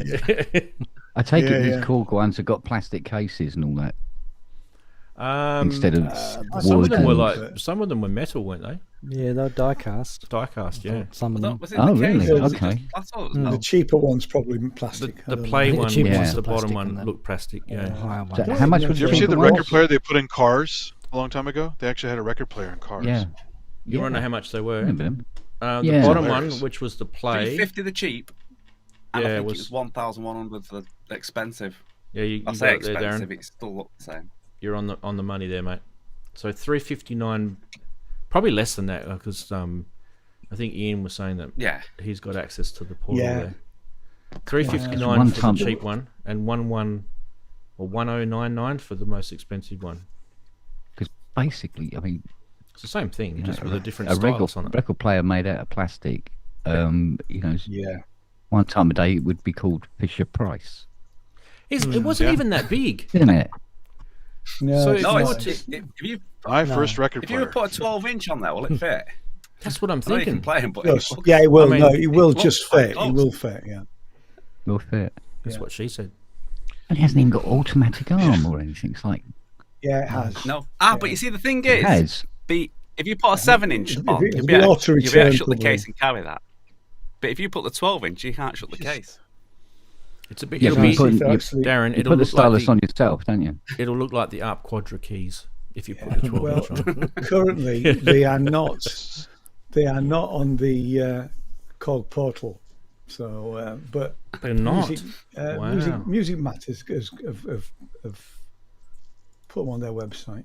So that record June- overhang reminds me. The June and Sony the had a end of- Walkman that was really small. Mm. Yeah, yeah. Oh, sorry. Yeah, Ian So was it's talking. Just say they Sorry, had a Andy. really small Walkman. No, right, okay.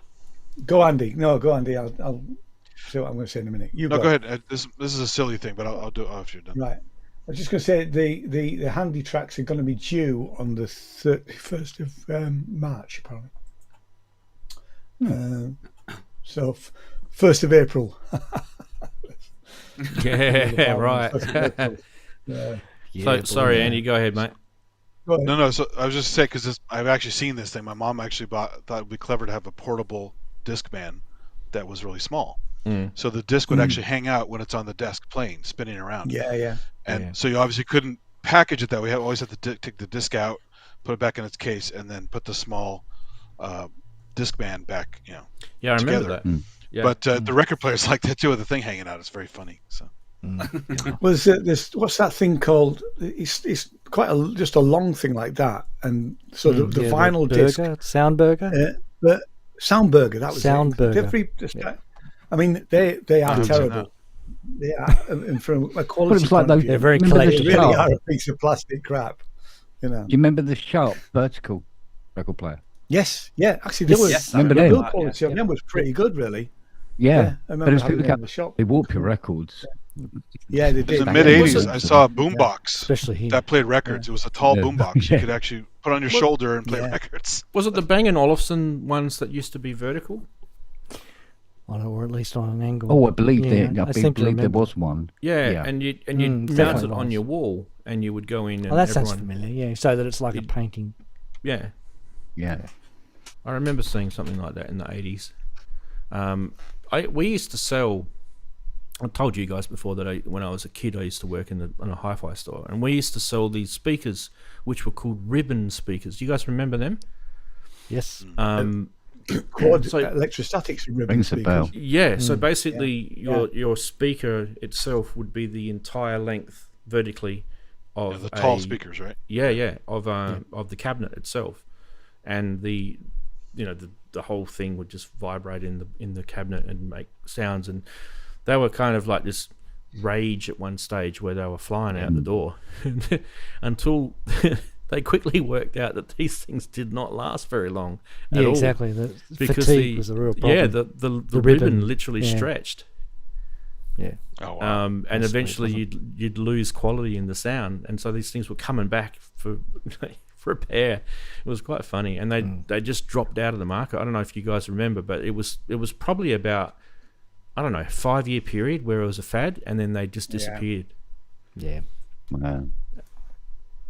Yeah, the quad ones, Actually, I've the just quad thought that electrostatics cheap- were actually better built, because I remember buying quad electrostatic ribbon speakers second hand, and them working perfectly well. So it was about how they braced the membrane. Yeah, But the quad ones were really great for classical music. Terrible for rock music because they you didn't get any they bass didn't out of have them. the bass. You Yeah. didn't get the bass. Yeah. No. But But they the- were very, very but the smooth, very mid-range- sweet. Mid-range Mid-range was and good. treble was brilliant. Very good Yeah. vocals. Yeah. Yeah. But big speakers. I mean, literally, really, you Yeah. need a bigger room. Yeah, we used to sell what was it? Morn shorts. Modern when shorts, they, yeah. These were based when they used to be made in the UK, not since they got Yeah. shipped over to wherever now. Yeah, I've Um, got proper modern they shorts. were bought out, weren't MS10s, they? I think, yeah. Yeah, Part of the same I've still got- group as Wharfdale and all that. I've now. still got mine that I bought from the store that I used to work at. So mine are probably 40 years old. My speakers. Yeah. Yeah, and Well, they still providing the work codes are all beautifully. right. Yeah, nice. Yeah, I mean, I sat up here is a pair of AR-18s, which are from 1974. They have been reconed. I didn't recone those, but and they're great. So very simple crossover. Works really, really well. I swear by all quality. 1980s hi-fi speakers. And they were £100 a pair when he bought them new. Probably not much more now, but they sound really, really good. Yeah, I'm trying to think of the name of the speaker that I've got. I can't think of. I have to go and have a look at it. It's got a P. So for the longest time, the hi-fi speakers were woofer tweeter. They didn't have mid-range in them, right? I think it's PS Audio. You'd get. I mean, a very simple bookshelf speaker would be tweeter woofer, but all the way along, there's always been different variations with. Putting mid-range. You can put mid-range. You have to have a much more complicated crossover when you've got a third or fourth speaker involved. Yeah. There was I had even a some time L-Tech when you were- three-ways. There was even a time when you were considered quite a dude if you had an acoustic lens on the front of your tweeter as well. You were sort of like you were a man. Oh, Wave yeah. guide. Oh, Man's man. Wave I remember guide, that. yes. Yeah. Gotta have Especially if that it was grill on it, plastic, baby. Made out of plastic. The plastic ones. Yeah. Just Yeah. to take them off. Yeah. I remember that. Yeah. Do you remember the little sort of surgence of subwoofers? They came in, and then everyone had to have a sub, right? So this was kind of just before we started getting into the whole surround sound thing, where we had to have 500 speakers in our lounge room. The point one. Yeah, you need your stereo sub- was just This the was thing. literally just you'd have 2 speakers and then you'd have a sub, and the sub would just be this huge vibrating boomy sounding thing. Yeah. My first sub that I ever bought was a Yamo, which I think a Scandinavian country of some sort, I forget now, might be Swiss, Swedish, sorry, or it may even be Norwegian. Anyway, someone will be able to tell me. Jamo, Jamo, and this subwoofer, it took me years. Jamo. Jamo, yeah. Yeah, Jamo. Yeah, Yeah, Jamo. They were originally American. I remember Pretty sure- Jamo speakers. Pretty sure I don't remember the they're subwoofers. Scandinavian. Yeah, Yeah. you might be right. Well, Might be wrong. Anyway, so when I bought it, like I went through just about every known subwoofer that you could find in Australia, and I never actually liked the sound of them because they used to sound too boomy. Yeah. And if you have it too boomy, you can, a lot of these you can adjust, and they've got level controls and stuff on them, but they can really just you can give you ear fatigue, right? If you're listening to music all the time and it's too boomy, you can actually get ear fatigue. And these were just perfect, and I've still got them, and they don't sound any different to when I first bought them. So they've kept the cone, everything, nothing's been changed, everything's the same. And you know, when you watch, this is how you know it's a good sub. When you watch movies with them, and you've got all the sound on and everything, and the whole room shakes, like when a helicopter flies over or something like that. But then when you're playing music, it just sounds perfect. You know you've got yourself a good sub because it's doing its job where it's supposed to, and it's being subtle when it's supposed to as well. Yeah, exactly. Yeah, they took that. That's the best one. Investing in a sub is hard. Well, the best one is when you get some really expensive speakers and you go around to someone's house and you go, "Oh, what have you got?" And they say, "I've got these really expensive speakers." And you go, "Where are they?" And you go, "Well, one's up on the corner there. One's sat on a box down there." Yeah. It's like, oh, great. True Well, stereo. Ian, you've seen my speakers, haven't you, in the front room? I have. Those bronze Those six. speakers are great. Right. Yeah. Well, the thing about them monitor was- audios, aren't they? Yeah, monitor audio. Yeah, ones. monitor audios. Yeah. And I've often been looking at them. You've got those. Each one's got like 3 speakers that are all exactly the same diameter. I'm going. Yeah. Oh, what happened to the days when you had the small one was the tweeter, the slightly bigger one was the mid-range, and the big one at the bottom was the bass, and they're all the same size, and yet I'm getting all the high and the lows, and go, what? Full range. Yeah, but I mean, they work. I used to sell Different coils. Yeah, must I be used to sell something monitor audio speakers, and you'll find that at least 2 of them work in sympathy. Mm-hmm. Yeah. So they Overlapping. do that to try and increase they want a nice slim speaker. That's why yours are like they are, but they also want them to actually, you know, to give a really decent bass, because the limitation is the box size of the box. Yeah. You know, you Well, can't the box put goes a back 15-inch quite a drive in. way. Yeah, Quite a yeah. lumpy box. You'll probably find that the magnets on the back of yours are really quite substantial. Yeah. Yeah. I know It's that they've obviously, been you know, they've been a massive pain in the arse, actually, because it's only until we fitted those speakers that we realised the difference in levels between adverts yeah. Oh yeah, And yeah. the Yeah. and compression. various programs and films, and it's Yeah. like Channel Yeah, 4 yeah, is yeah. still on the, turn- yeah. Our Yeah. channel Oh, 4. yeah, o'clock look in at the that, morning, Ian. I was turn it down. watching something. I hate compression. Gee, the volume change. Yeah, it's massive. Now legally they're not supposed to do that anymore, but Channel 4 certainly still do it. Yeah. And it's less happen. Yeah. It less happens on ITV. You hear it over here. Have you I guys like the ever thing you built mentioned, Kent, where the a money speaker python cabinet? slowly turned it down. And then up. Yes, I have. It was up. It was up slowly through the whole Was it course up? of the episode, and Yeah, then that just was it, turning it up more and more and more and more and more. And then what they That was did is it. they started got putting it down. I got the and bracing and wrong down, when I and built a people speaker kept getting up and turning the TV up. And then right at the end of the show, went boom, turned it right up. And everybody like, "Whoa." Almost mute. So Yeah. That's great. Ian, I built a speaker box for this 4-wheel drive that I had when I I've was done that. single, right?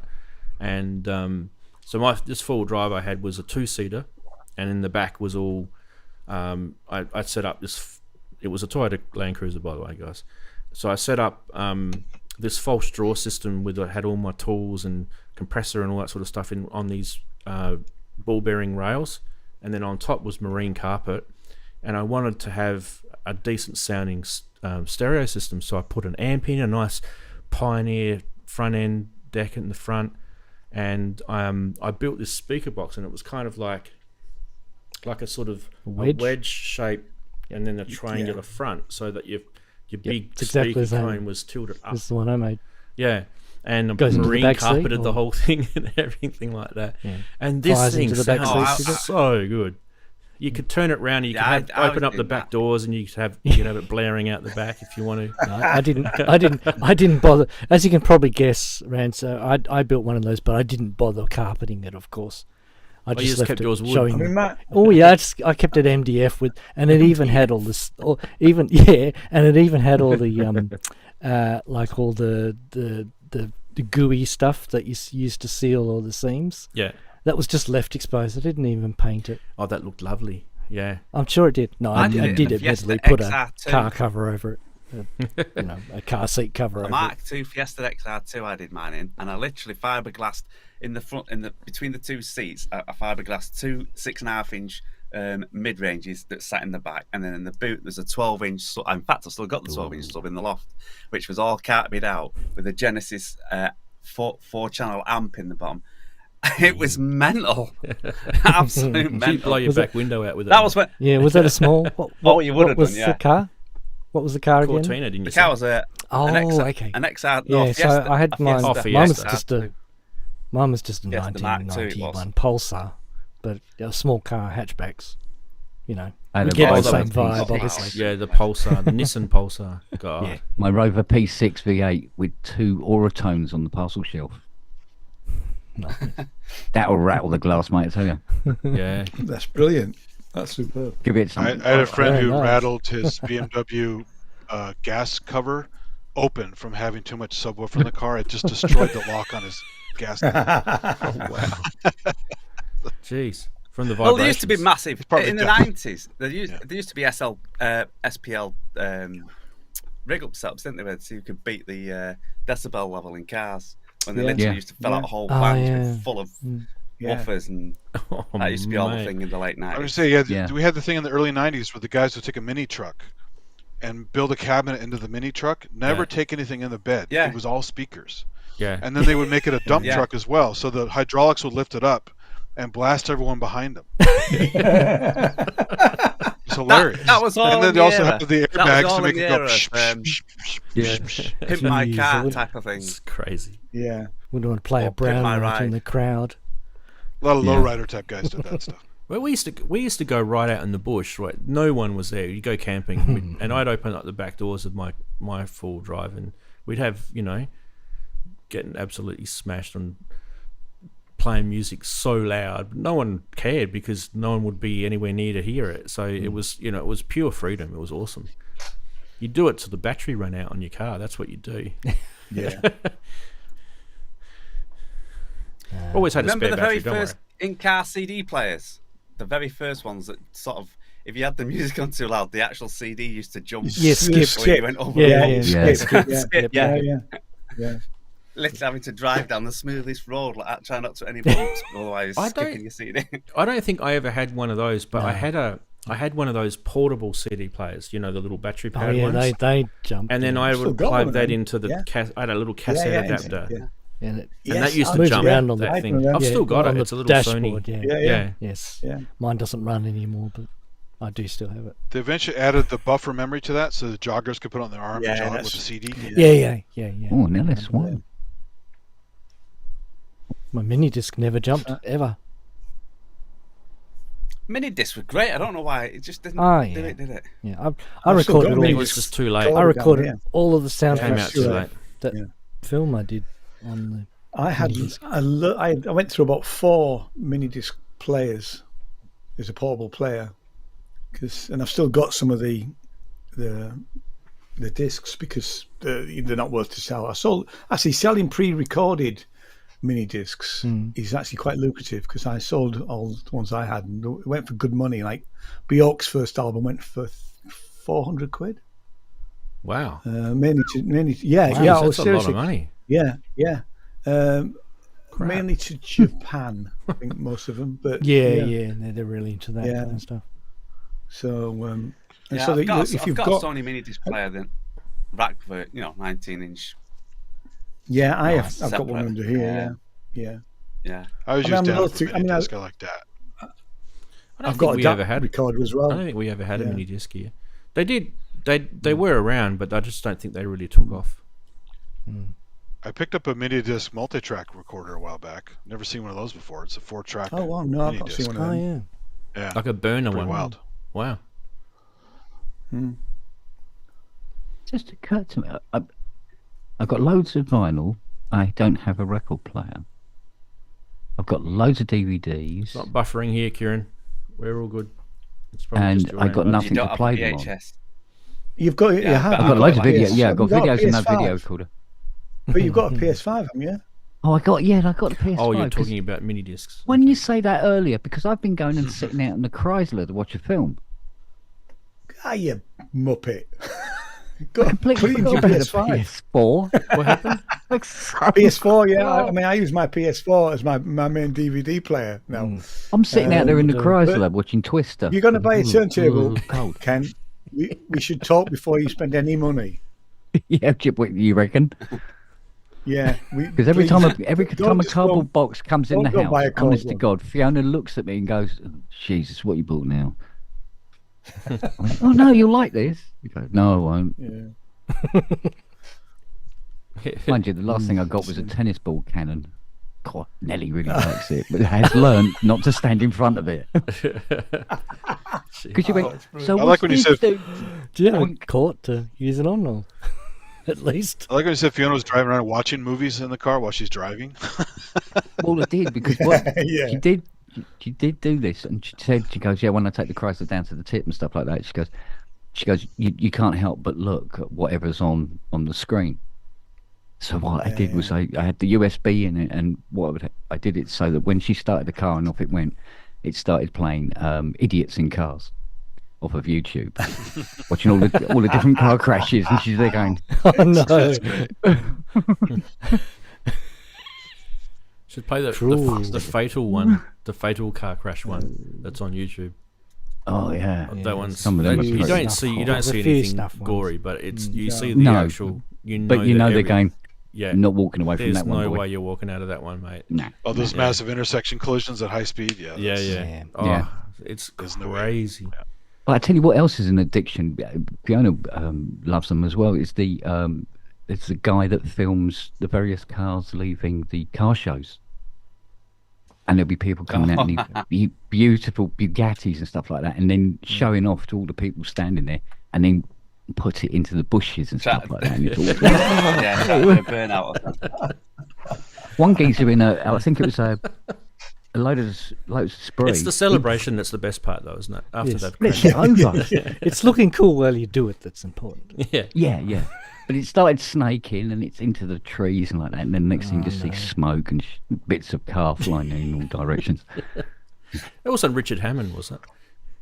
Do you know what? They're all I actually potential have a Richard stuntman Hammond. friend who drives the car shows because you need one with the proper driving skills to take him off those little ramps. Yeah. It's easy to fall right off. You know? All right. Well, speaking of not synths, we're going to have to end the show, boys. You guys always entertain me. It's been fun. That's good. Next great. week is going to be right in the middle of NAMM, so who knows what's going to bring. But yeah, so whatever time it is now, if you're watching this, take off about 3 hours, and that's about when you need to come and watch it live. The good thing about it is when we do the NAMM show, it's gotten through a full day, and we get to sort of pick it up for the next day. Sort of, it's early in the morning, so it's good. Andy, you're going to be there, so do you want to call in, or is it going to be too hard for you? I'll do the usual thing. I'll call in at least early for a bit, and then probably go back to sleep, depending how I It's feel. been a while since we've had carpet cam, isn't it? Yeah. we been a gotta while. do another pub Ken Always walk look around. forward to that. That's always my favorite. So Yeah. Yeah, good. The I like pub is that. that the Thursday you're gonna do? You think? What are you gonna do? The pub? Well, I'll time it up with you, buds, if you want. Yeah, 'Cause we'll figure it out. Doing actually carpet cam was I missed great your last fun. one. I reckon I could have been on that because you did it for about 9 hours, Oh, that's right. from what I got told. Exactly. You silly whacker. Oh, yeah. It would have And a been few of like them. it probably would have been like, I don't know, midday by the time it finished my time here, Yeah. So we could probably wake up and get involved in it halfway through. Well, I'm the This time I'm going to start more an ceiling email. cams. I'm getting tired of carpet cam. I'm do more ceiling Oh cams. no, no! Oh, okay. God, Mix it up. How about curtain cam? We could do some curtains, Door. some different curtains.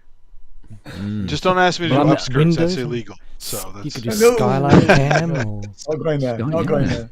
just skylight. Take a macro lens and windows. just macro everything like I do with my Yeah, yeah. Name That Synth section. yeah, that's fun too. Go around Yeah. NAMM and go, right, it's a new product here, Okay, and it's, here's a- like, what is it? I have been watching. Here's a Name MIDI that port. synth, yeah. What is it? Yeah, Yeah. I have been watching, and I've been monitoring. I've been in the TikTok chat room, right? And I am the only person there now. Oh. And I've said hello to everybody who came in and's gone out. So we've had about 5 people in TikTok. I can't believe there's actually people coming in on TikTok. What would they be Yeah. interested in? Seriously. And the format I is said, not, "Hi, I'm in the show. Have you got any questions?" Nah, nobody's half coming of to the the people are platform. sort of cut off in the format. Exactly. Yeah. Yeah. I don't think I've ever been on TikTok. It's just I said, Chris, "Look, Chris it's and just- Darren. It's just me and Darren. Yeah. No, it's Yeah. it's It's been should so be, long really. teaching people to Yeah, it shoot should this be. way, and TikTok yeah. ruined everybody for this way. Yeah, they have. Yeah. Yeah. It fits its all. We just got like black I tell you what, bars you do, across the top. but and you've bottom. got all, you have got all 6, and you've got the chat underneath. So it actually, it's easier to look at this Yeah, on TikTok It's than it is actually to look on an iPad. Yeah, yeah, you know. yeah. So, Let's have a look at TikTok. No, don't play that. yeah, come in, Ranzee. We'll have a conversation. How do I You find and it me. again? Oh, this And in host secret is, messages. This host is pretty cool, isn't he? Yeah. Yeah, yeah. And that and that guest on the bottom left. He's in secret He's messages. a really cool dude, and he always wears host great jumpers, cool, isn't he? Yeah. Yeah, You just heard yourself twice then. Okay, cool. you did. Yeah, Easy. All right. Well, it's good to see that it's actually working. Because It is I wouldn't have a working, it's clue. fine. Was Yeah, Twitch it's great. working? Can't help you with Twitch. You've Unless got you've 301 a time followers machine. on TikTok. That's good, though. Oh, that's right. I'm Synth Geekery now. I forgot about that. I've changed my name on Twitch. There is 0 people in Twitch right now. 0. I'm going to go on. There we go. Nobody here. So what? YouTube is the platform of choice. Yeah. Seems to be. Well, I mean, everyone told me, oh, you've got to stream on multiple platforms because that's, you got to capture the That's what audience. people do. That's Yeah. what people do. And all I'm finding Were is they that... sniggering when they walked away? Like this after telling you that. That's Probably the all thing. that geezer. Yeah, seriously. Yeah, you need to Geezer. be multiple platforms, mate. They're probably telling you that, not having seen your show, so they're probably thinking it's something quite different. It's, like, oh, It's a mate, bit like you that got meme. audio. Have you seen that meme where it's the guy goes, "Is 4 followers a lot?" And he goes, "It depends. It depends. If it's Instagram, no. But if it's one of your albums, yeah." Hey, I tell you, That's talking about good, that's really album good. followers. I very rarely look at. That's a good point. I very rarely look at Spotify. And this morning I was looking at somebody. A link came through to Spotify. I looked, and it said this artist had something like several thousand followers or viewers, regular monthly viewers, isn't it? So I thought, I wonder how many monthly viewers I've got on Spotify. Never having got, I use Apple Music. Surprise, surprise. I've got actually 450 regular listeners on Spotify, Nice. which I have to say I was quite impressed by with my stuff. Very So good. God knows who these people are. Unless it's the same Vangelis, person. one of them. Vangelli. It's Vangelli, man. Vangelli. Vangelis. For Vangelis. fuck's sake. He's very jelly. Jellious. He got jelly Yeah, of everything. yeah. Yeah. Yeah. He's actually jelly of Kent because he's got all the CS80s now. Yeah, exactly. Yes, that's what's happened. All right. Anyway, and on that major disappointment, we're going to finish the show, boys. See you all later, guys. See you guys. There you go. Bye, everybody. See you next Take week. care. Enjoy your NAMM. Zero. Don't buy too much.